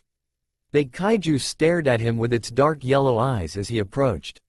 When he finally reached its head, he dismissed the clone before finally sinking to the ground. Reaching up a slightly shaking hand, he patted the large creature next to its eye. "You pant are a hard Sonova bitch wheeze to take down, you know that?" The kaiju just snorted, not taking its eye of the tiny blonde for a second. Taking a deep breath, Naruto locked eyes with the kaiju and channeled his radiation chakra, his eyes turning a burning orange. "Now, let's find out who you are, shall we?" And with that, the Uzumaki heir linked minds with the exhausted monster. "What the hell did you think you were doing?" SC Naruto just stared at Kakashi, the fatigue the boss felt affecting him too. Boss thought that if he could get the kaiju to give in, he would be able to form a bond with it like with the other kaiju. You know, to figure out what it is, how long it has been here and if it'll affect our mission. Kakashi narrowed his eyes at his blonde charge and opened his mouth to reply only to be cut off by another of Naruto's clones. "Hey guys, I think I found something. Over here." Letting out a sigh of relief, the clone dispelled itself to let the boss know that they had found something and to let the others know the boss's plan. The rest of the clones received their brethren's memories and all but one dispelled, the one that had found the anomaly. When Kakashi reached the clone's side, Shikamaru and the others had already reached him. "What have you found?" asked Kakashi, having covered up his Sharingan due to the drain he felt on his chakra reserves. The clone pointed at the dirt just in front of him, causing the others to examine the area he was gesturing. What they saw both amazed and awed them. There, carved into the earth, was a symbol. A circle that was filled by a swirl pattern, with 3 comma-like tomo in the center. The circle was surrounded by 9 black circles. The symbol looked to be decades, even centuries, old. "Wow, so the legends are true. The land of rebirth really does exist. Troublesome," muttered the Nara heir, only to receive a smack upside the head from Ino. "Naruto, would you be able to open this seal-like marking? Or would we require your true person given that you are but a chakra construct?" Shino asked, as he analyzed the symbol's design. The clone rubbed his head sheepishly. "Yeah, we gotta wait on the boss. Even if I didn't dispel, this seal requires the DNA of an Uzumaki, an Uchiha or a Senju. As I'm a clone, I don't have blood." Ino groaned and plopped down on the ground. "So while your idiot of a boss is dealing with that monster, we've just to sit here and wait." Ino shivered slightly as Naruto turned an icy glare at her. "Yes, Ino, that is exactly what you are to do while the boss deals with that amazing creature." With that, the clone dispelled itself, leaving the 4 shinobi to sit around the symbol. The awkwardness surrounding them due to Ino's outburst even had Kakashi leaving his book for once. "So, who are you?" Naruto and the kaiju sat in a mindscape Naruto had designed for when he performed a mind link with a kaiju. He had mostly used this as a way of getting to know his summons. The only reason he had this ability was thanks to both the fox and for signing the kaiju contract. In this space, the kaiju were shrunken down to human sizes. The new kaiju had curled itself up like a dog, keeping its beady yellow eyes trained on Naruto's cerulean orbs. After a few seconds, he spoke. "You are an odd human, you know that? Not many would attempt what you are doing, let alone be able to do this." Naruto smirked. "Not many people are able to summon kaiju. Now, let's try this again. Who are you?" The kaiju stared at the blonde ninja for a moment before snorting quietly. "I don't know. When I hatched my mother was dead, so I was never deemed with a name." Naruto stared at the kaiju, sympathy welling up inside him. Even amongst the monsters, infants still lost their parents. "Tell me, how is it you've never been discovered until now? Even the other kaiju didn't know of your existence until Godzilla sensed your nuclear energy a few days ago." The now human-sized kaiju remained silent. At first Naruto thought he, given how masculine the voice sounded, was ignoring him until the kaiju spoke again a few minutes later. Well, I guess I would say that I went into a deep sleep and only woke up a few months ago. I felt a strange pulse of energy hit me, causing me to wake up. Naruto stared at the kaiju, confused at its tail. A pulse? What could he be talking about, unless... This pulse, would you say it felt similar to the energy that you use in your breath attack? About 4 months ago? The kaiju thought for a moment before nodding. Similar, yes, older though. How do you know this? Because that was when I first summoned Godzilla. Naruto broke off, observing the kaiju for a few seconds, taking in its appearance and recalling its abilities. Interesting. It seems to me that you, or your father, mother in this case, experienced a similar birth to that of Godzilla. The kaiju stared at him, tilting his head in confusion. Godzilla is known as the first kaiju, and he, or his predecessor, was born when something called a hydrogen bomb was dropped on an island outside of a country called Japan. The resulting blast awoke him and the nuclear energy caused his body to mutate and change into that of a 50-foot creature of immense strength and regenerative capabilities, along with granting him the power of atomic breath. This Godzilla was killed, but a second, the current one, took his place and was bigger and stronger. And what has this got to do with me? Or my mother, father? Well, you yourself have an atomic breath like that of Godzilla. In my opinion, it's more like fire than a breath. You seem to have amazing regenerative powers, and you're definitely strong if you inflicted pain on Roden. It's almost as if you're a mini-Zilla. Naruto drifted off, seemingly contemplating something. The kaiju, noticing Naruto's distant expression, began to curl up in a more comfortable position. It was only a few minutes later that the blonde spoke again. Zilla, he muttered, catching the kaiju's attention. What was that? Naruto looked the monster in the eye, nodding to himself. It makes sense, you have damn near the same powers as him. You have an oddly similar appearance as him, not different enough that you aren't the same race, and as he is older, he has the god part at the front of his name. The newly christened Zilla lay there, mulling over both the name and Naruto's reasoning for giving the name before nodding, smiling slightly. Zilla, I like it. Tell me, how many of these kaiju are there? Well, there's Godzilla, Mothra, Rodan, Anguirus, Manda, King Caesar, Gazora, Varan, Baragon, Gorosaurus, Jr., King Ghidorah and Jet Jaguar. As for any others, I have yet to meet them. Junior? Godzilla's adopted son. Zilla stared at the boy, analyzing his posture and body language before nodding. Is there a way for you to take me to this place, where the other kaiju are? Where I could be amongst those similar to me? Naruto smiled at Zilla and nodded. Yes, on one condition though. Zilla stared at the blonde with his slit-pupilled yellow eyes. Seeing he had his fullest attention, Naruto continued. When you join Monster Island, you will become part of the kaiju summoning contract. From what I have heard, when a summoner is accepted, they gain what is called a personal summon. The summon then becomes the summoner's most called-on companion. That is what I ask you. If I take you to Monster Island, I would like you to become my personal summon. What do you say? The blonde shinobi offered the kaiju his hand. Zilla stared at it, Naruto's offer replaying in his mind. Finally, he answered, grasping the teen's outstretched hand with one of his scaly appendages. Deal. Snapping his eyes open, the young Uzumaki looked around his surroundings. Noticing that Zilla was still on the ground next to him, he placed his hand against the kaiju's massive snout and channeled some radiation chakra into the kaiju's body. At first, nothing seemed to happen, but after a few seconds, he could see that the kaiju's breathing began to even out. Smiling, Naruto ran through the hand seals for the summoning jutsu and nipped his thumb before slamming the hand onto the ground. In the usual puff of smoke, Naruto was surprised to see the familiar form of Mothra to appear. The deity looked at her summoner only to catch sight of the exhausted Zilla. Naruto spoke up to catch her attention. Mothra, this is the kaiju Godzilla spoke about. His name is Zilla and he's asked to join Monster Island. Could you take him to Godzilla for me? The great moth nodded her head before taking off and landing on Zilla's back. A few seconds later, the two kaiju vanished in a puff of smoke. Sighing, Naruto Windbody flickered to his team. Ino yelped as her fellow blonde suddenly appeared next to her, alerting the others to their leader's presence. Kakashi glared at his ex-student. What did you think you were doing? Naruto just gave him a blank look before turning to face the symbol engraved into the ground. Whipping a kunai out of his holster, he slashed the blade across his palm and then slammed the bloodied appendage against the symbol. As soon as the blood made contact with the symbol, a bright light shone from beneath the blonde's hand before an opening began to form just feet in front of the symbol. Shikamaru and Shino recoiled in disgust as the smell of rot billowed out of the newly created hole.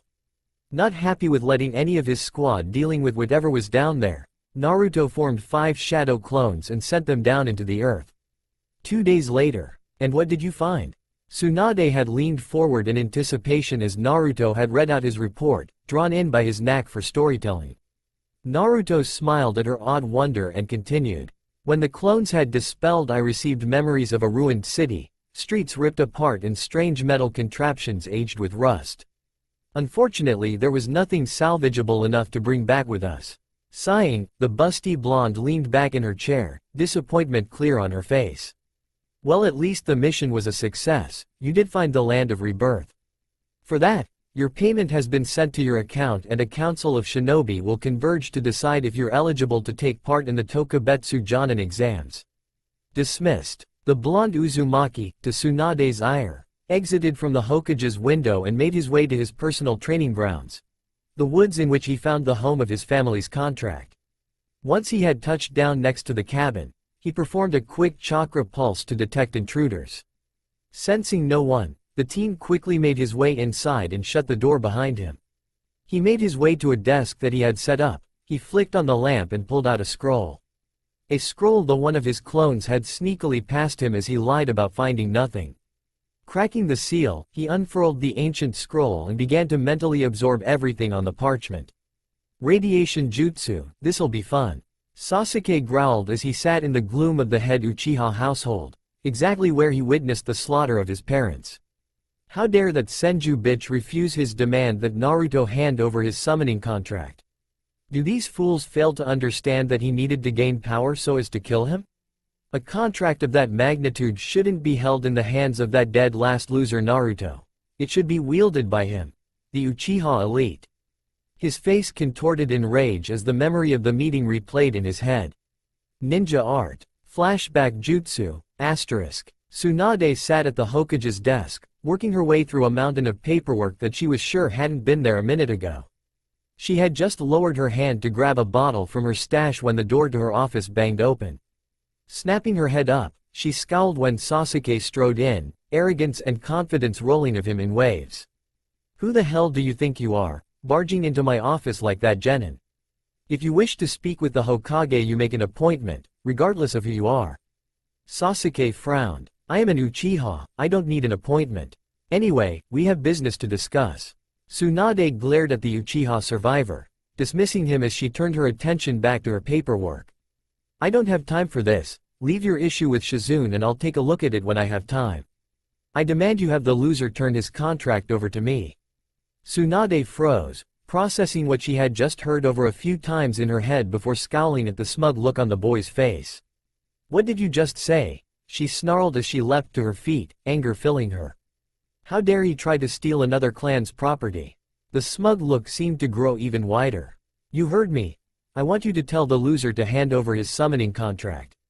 Power like that belongs in the hands of an Uchiha elite, not some clanless loser.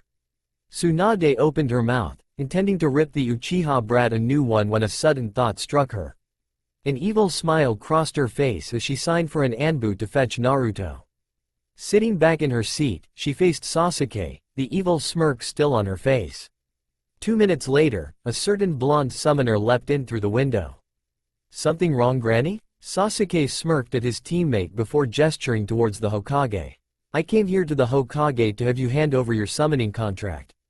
Naruto glared at the raven-haired teen before rounding on the last Senju. And you're giving in to his demands. Granny, you of all people should know that clan artifacts remain with the clan members. Sasuke scoffed. TCH, you don't have a clan, loser. Just hand over the scroll. It was at this point that Tsunade spoke up.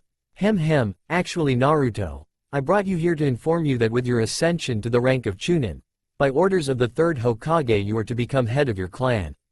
What? Cried both Naruto and Sasuke, although both for different reasons. That means, Genin Uchiha, that the Uzumaki summoning contract remains within the Uzumaki clan. Now if you will excuse yourself from my office, I have some paperwork for Naruto to sign. Ninja art. End flashback jutsu. Asterisk. How dare they fail to see the greatness that is the Uchiha clan. First the dead last managed to hold his own in a fight against him, then his jutsu turned out to be even more powerful than the Chidori and now they wouldn't hand over his scroll. A scroll which should belong to him. It was obvious that the hidden leaf wasn't taking him seriously. Touching the mark on his neck, he came to a decision.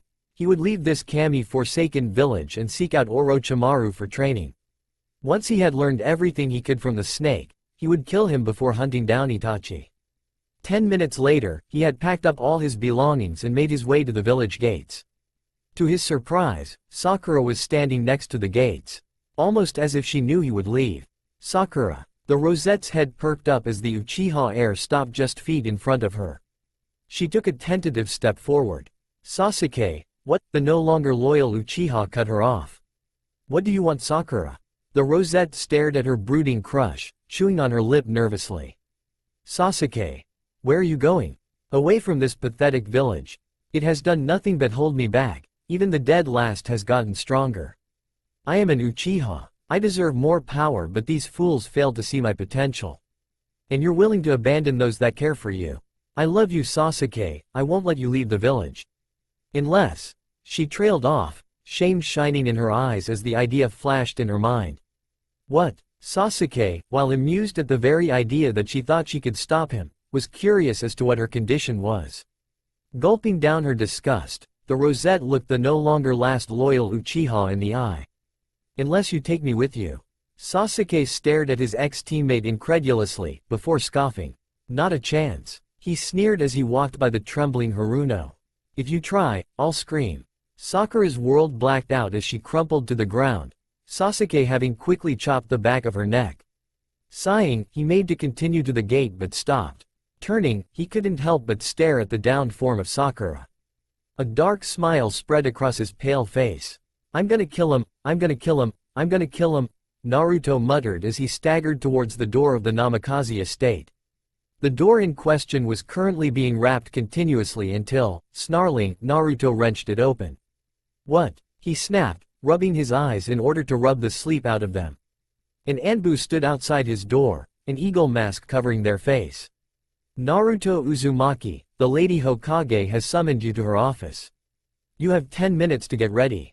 He frowned as he took in the Anbu's body language. He noticed it seemed to be coiled in rage. Nodding, he disappeared back into the manor and retuned just as the 10th minute ended, fully geared up. Let's go. The Anbu muttered as the both vanished in a body flicker. Arriving in Tsunade's office, Naruto barely had any time to regain his bearings before a pink and red blur slammed into his chest. Oof. He groaned, channeling chakra into his feet to stop himself from falling over.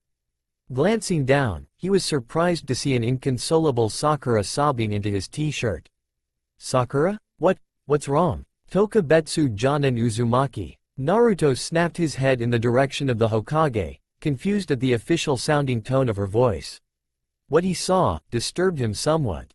Her hazel eyes burned with sheer hatred and rage, while a twisted snarl marred her usually beautiful features.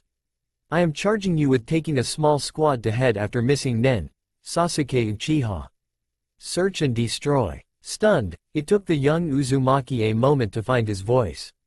The charges? Desertion of the village and the assault of Genin Sakura Haruno. At that statement, Naruto's blood ran cold as his eyes drifted down to the girl currently sobbing in his arms. With a blank expression, he stared directly into Tsunade's eyes. By assault, you mean? He trailed off, not once breaking eye contact with his distant family member. She nodded. The fucker's dead. Damn blonde, how do you have so much energy? Naruto smirked at his pineapple-haired friend as he leant against the village gates, his arms crossed over his black-clothed chest. What can I say, it's part of my Uzumaki charm. Although, I'm not the only energetic blonde. Please, don't go any further. Shikamaru pleaded, stuffing his fingers in his ears. I really don't want to hear what you get up to in your spare time. Smirk widening, Naruto turned his gaze up to the clear blue skies above them, mentally preparing himself for the mission ahead. The rest of the squad should be here soon. Troublesome. Any reason why we can't pick people we know as our teammates? Dear Kami, and you're supposed to be a genius. Orochimaru isn't going to be sending Genin to Chunin-leveled shinobi to escort the Uchiha to the Sound Village. The man is a genius, only an idiot would make such a mistake. Hidden Sound Village. AACHOOO. Ah bastard fuck. Oh Kami, that's stunned like a bitch, sweet sage. An overweight shinobi stared in horror at his leader while a certain red-haired kunoichi was scribbling down some of the curses she had never heard. In her head, she thanked Kami for whoever was talking about her village's leader. Back in the Hidden Leaf. Before Naruto could retort, Four Figure's body flickered next to the two old friends, snapping off a salute in Naruto's direction. Naruto Uzumaki, Hidako, Anawa, Watanabe and Ruzoe reporting for duty. Entering his, as Pervy Sage called it, Minato mode, Naruto looked over his squad. Right, our mission is to eliminate our target, Sasuke Uchiha. He has abandoned our village in order to gain power from rogue ninja Orochimaru of the Sannin. Our intelligence, provided by Jiraiya, tells us the Orochimaru is most likely to send his personal guard, consisting of 4 members. Let's go. With that, the 6 shinobi took off with a burst of chakra. What they didn't know was that at that moment, something was born in the Hidden Sound. Hidden Sound. Present time. In a hidden lab, Kabuto smirked at the girl currently strapped to a stained operating table. The girl looked to be around the age of 9 or 10, but that wasn't important to Orochimaru's apprentice. What was important was that she was one of the few survivors of one of Lord Orochimaru's greatest experiments. The wood release experiment. You should be honored, Erika. Kabuto said, his voice silky as he scanned the row of test tubes in front of him. You are doing both Lord Orochimaru and our village a great favor. A nasty grin spread across his face as he found the vial he was searching for. Now, the silver-haired teen whispered soothingly, it'll all be over in a second. I'm just going to give you an injection. The girl flinched as she noticed the needle in his left hand. It glowed a venomous green. This will make you strong, cells obtained from that monster that appeared 6 months ago. You'll be as strong as it was. He jabbed the needle into the girl's neck, causing her to scream out in pain.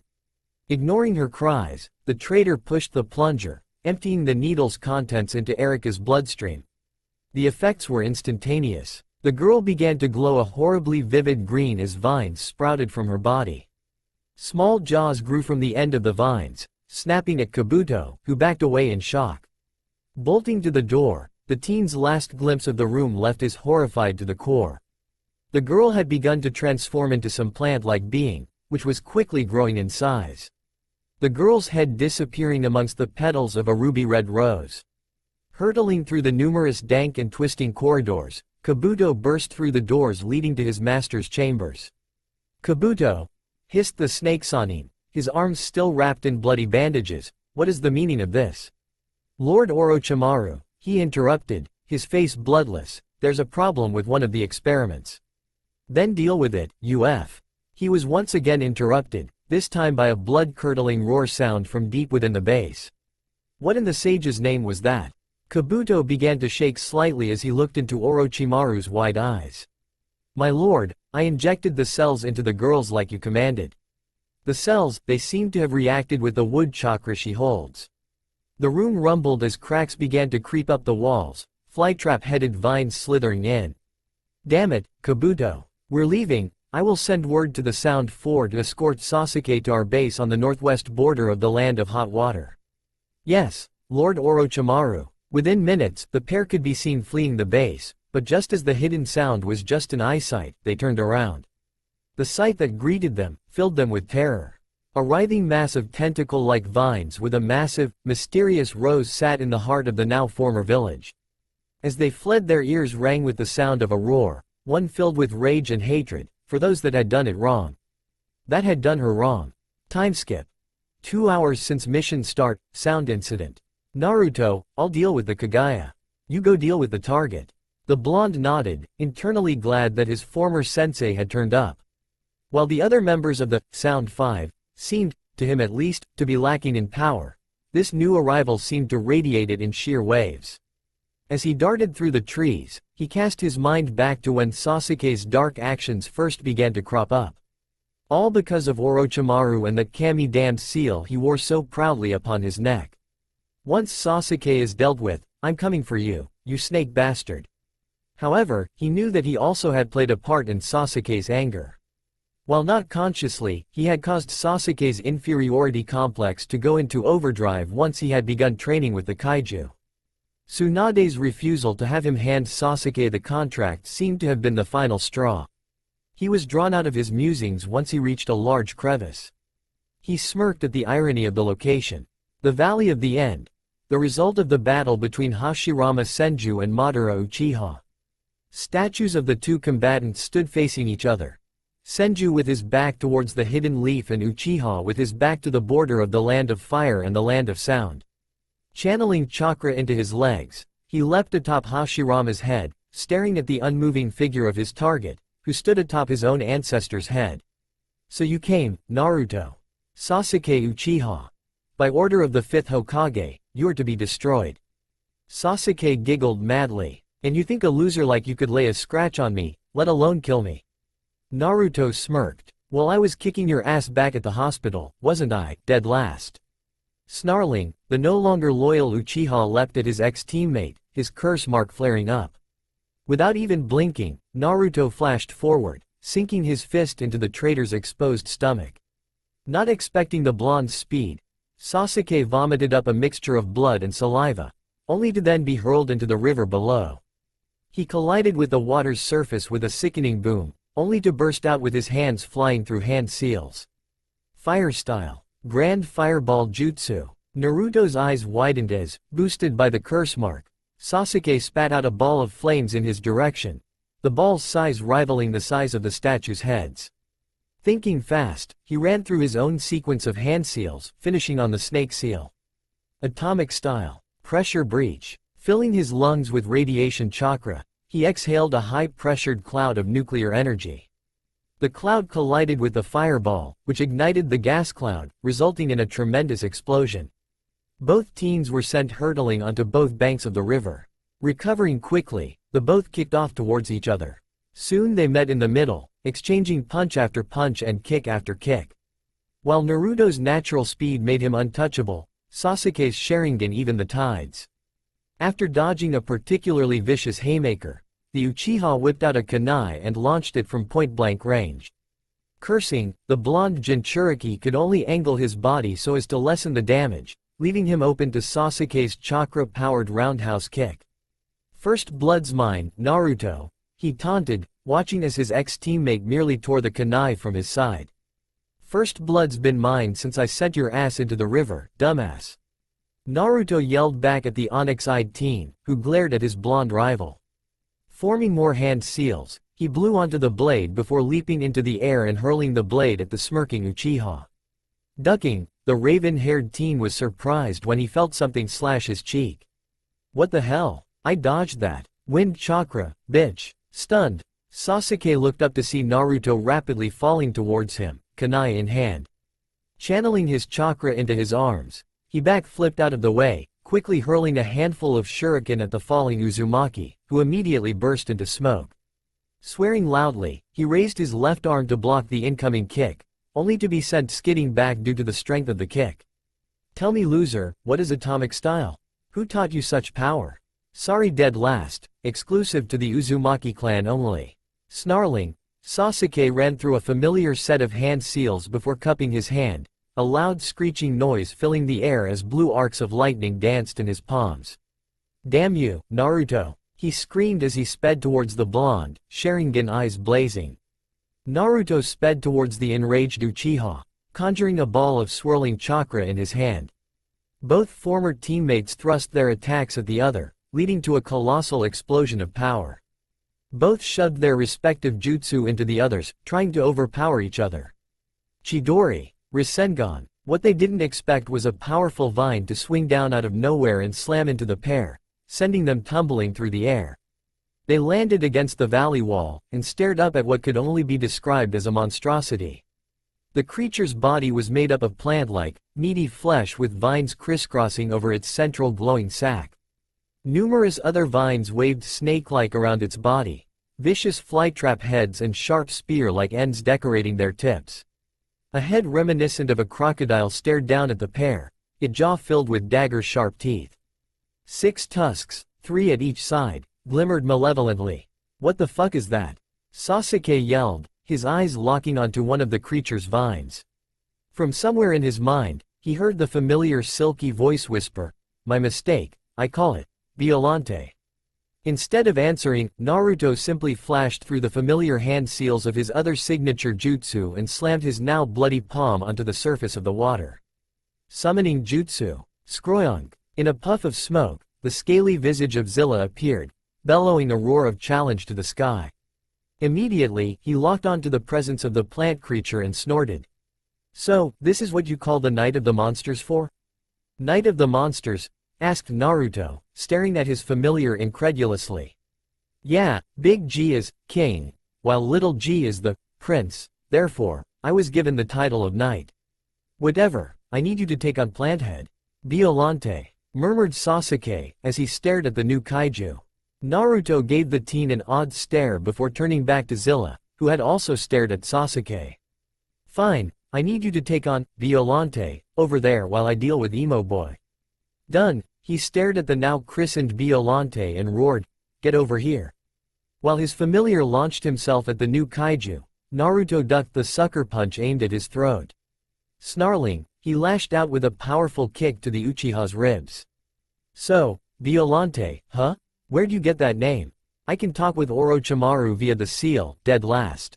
He created it, motherfucker, atomic style." Nuclear mist. Letting out a yelp, the raven-haired boy dove out of the way as a cloud of venomous green mist hurtled towards him. He ran towards the waterfall, Naruto hot on his heels. "This is the end, Sasuke. One of us will not be walking away alive. You are one ugly Sonova bitch, ya know that?" Instead of answering, Violante simply spat out a corrosive substance that splashed into the wall behind Zilla, the kaiju having dodged the attack effortlessly. "Wow, I almost had to actually make an effort there. My turn." The gray kaiju's dorsal fins shone a luminous emerald, before he launched his signature atomic flare attack. Violante let out a horrible screeching wail of agony as the emerald flames licked and burned her fleshy plant body. Zilla was forced to duck and dodge as Violante launched tendril after tendril after tendril in an attempt to latch onto the much faster kaiju. Really though, there is no need for name calling like that. Mine was true, your one was just plain mean. Ducking under yet another vine, Zilla quickly burrowed into the cliffside to his left. Violante's whip attack came to a halt, as the rose kaiju became still, as though trying to sense where his foe had went. Suddenly, Zilla leapt of the top of the cliff he had dug into, having burrowed his way up to the surface. "Surprise motherfucker," he roared, whipping his powerful tail at Violante's head. The sudden attack left the Godzilla, plant-human hybrid no time to react, meaning that she was slammed viciously into wall of the valley. "Really though, I get more of a challenge fighting Titanosaurus," Zilla taunted as he flexed his claws. While Violante had no clue who Titanosaurus was, she understood an insult when she heard one. With speed that should have been impossible for a monster of her bulk, she whipped around to face her foe and spat 3 rapid streams of acid. "Oh crap," yelped Naruto's familiar, as one of the acid streams got a little too close for comfort. "That all yo." Wham! One of Violante's tendrils had found its target, resulting in Zilla receiving a brutal slam upside his head. Staggering back, the nuclear kaiju couldn't do anything as more tendrils landed their attacks, beating his head brutally and violently. After a particularly nasty hit, in which one of the tendrils that had a head managed to sink its fangs into his leg, Zilla let out an earth-shaking roar as his dorsal spines shone blindingly bright. "I'm done playing," he roared, before firing a much larger torrent of emerald flames than he had previously.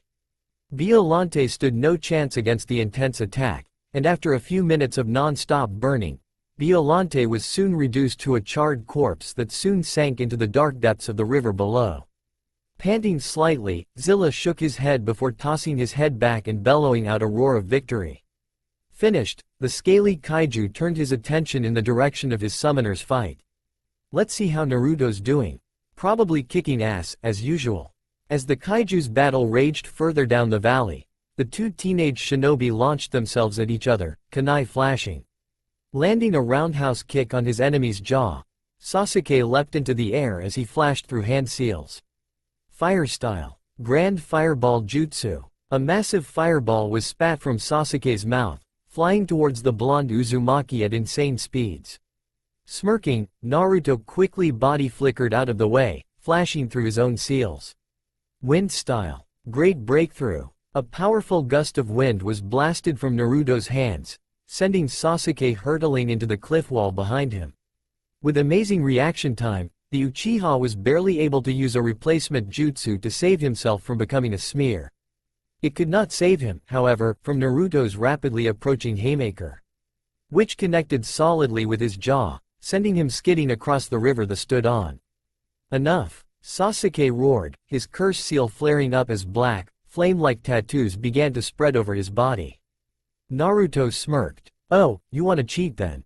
He closed his eyes for the briefest of seconds, before opening them, revealing crimson slit-pupilled orbs of sheer hatred.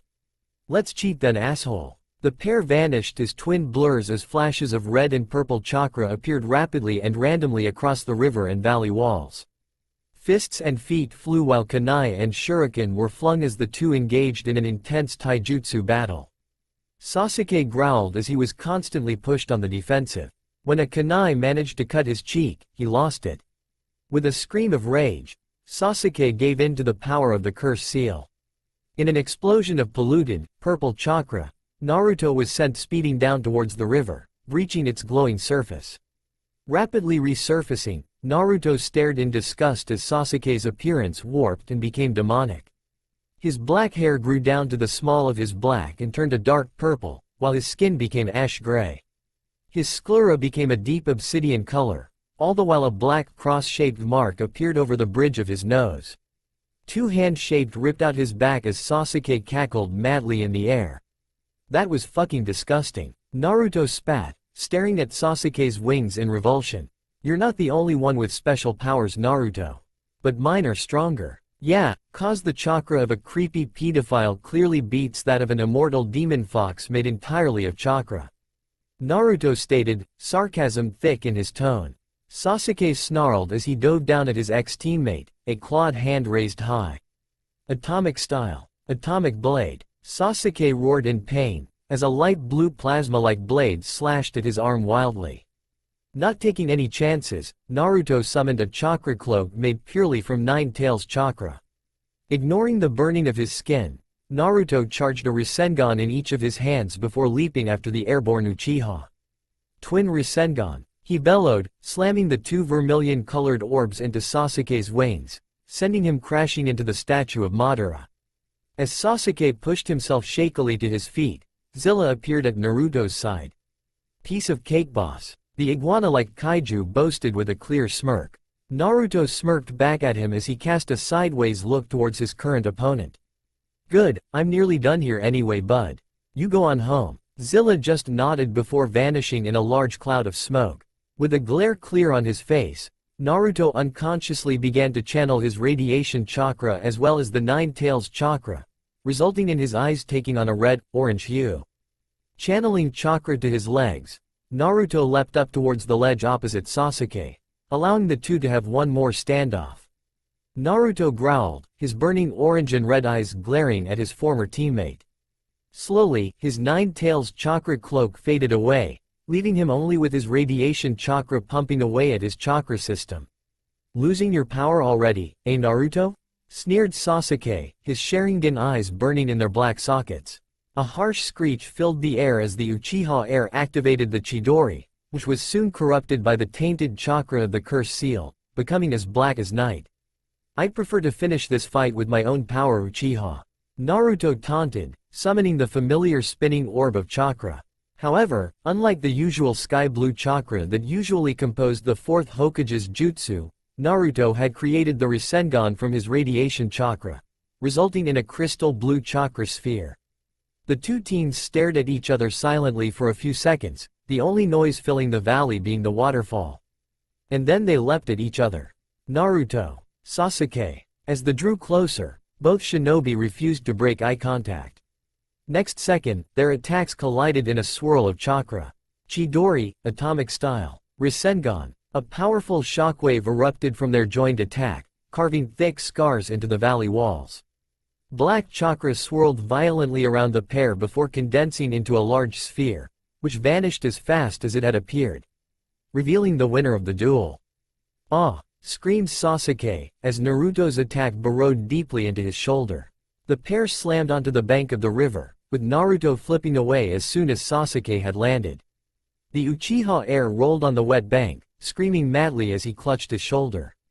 Naruto stared at the teen in surprise. Did his jutsu really hurt that much? Suddenly, he realized what was happening. That Rasengan was made of pure radiation chakra, something only the Uzumaki could use. And according to Godzilla, it was deadly to normal humans. It's like a poison, burning through your body. Sasuke glared at the blonde amongst his screams, his thrashes becoming more sporadic by the second. "What did you do to me?" he roared, his curse seal fading, as though it realized what was happening. "You wanted to know what my atomic style was, this is it. It's a death sentence for those who aren't able to use it. What you feel now is radiation poisoning. You'll be dead soon, Sasuke, all because you wanted power. I hate you, Naruto." Sasuke screamed, his body practically vibrating with how much the boy was shaking. Naruto only stared at the Uchiha heir with emotionless eyes. "Be grateful, your pain will end. What you did to Sakura. Dachi will have to carry that for the rest of her life." By the time Kakashi and the rest of the squad had arrived, they found only a solemn Naruto and a dead Sasuke. As Naruto turned to leave with the rest of his squad, Kakashi cast a mournful gaze upon the deceased Uchiha. "Obito, forgive my failure." He flashed through several hand seals before finishing on a tiger seal. Fire style. Fireball jutsu. He spat a large fireball at Sasuke's corpse, which was soon reduced to ashes under Kakashi's watchful gaze. "Goodbye, Sasuke Uchiha." Naruto stood by the village gates, his pack strapped tightly to his back. It had been a whole month since Sasuke had abandoned the village, since Naruto himself had killed Sasuke. Jiraiya's sensei had decided to take him on a 3-year training trip, so that he could properly prepare for the Akatsuki. As he gazed out at the highly wooded area that dominated the Land of Fire, he thought over everything that had happened after he had returned. Ninja art. Flashback jutsu. Asterisk. It was a silent Naruto and Kakashi who entered the office of the 5th Hokage. As soon as she laid eyes on her blonde teammate, Sakura once again latched onto him, with Naruto gently rubbing her back. "Report," Tsunade asked, worry filling her being at the deadened look in Naruto's eyes. "Mission accomplished, Lady Tsunade." Naruto droned, still hearing Sasuke's screams playing in his ears. "And Sasuke Uchiha, dead by my hand," Naruto interrupted, looking down at the hand which wielded the Rasengan. Tsunade stared at him sadly, before clearing her throat. "I'm sorry, Naruto, but I must ask that you tell me how the Uchiha was terminated." All eyes turned to the blonde, who remained silent for a moment, before casting his gaze down to the top of Sakura's hair. "We had a final clash, his Chidori, which had been mutated by the curse seal, and a variation of my Rasengan, atomic style. Rasengan. This Rasengan is fueled purely with my radiation chakra. We clashed, and I won. Drove my Rasengan right into his chest. What I forgot though, is that radiation chakra is deadly to non-Uzumaki." Naruto finally looked up, and both Tsunade and Shizune were horrified by the haunted look that filled his once bright cerulean eyes. His screaming, I can still hear it, Granny. He just kept screaming. Tears had begun to leak from his eyes as Sasuke's dying screams grew louder in his mind. A soft thumb smoothed away a tear, causing him to look down and see the worried emerald orbs of his Rosette teammate.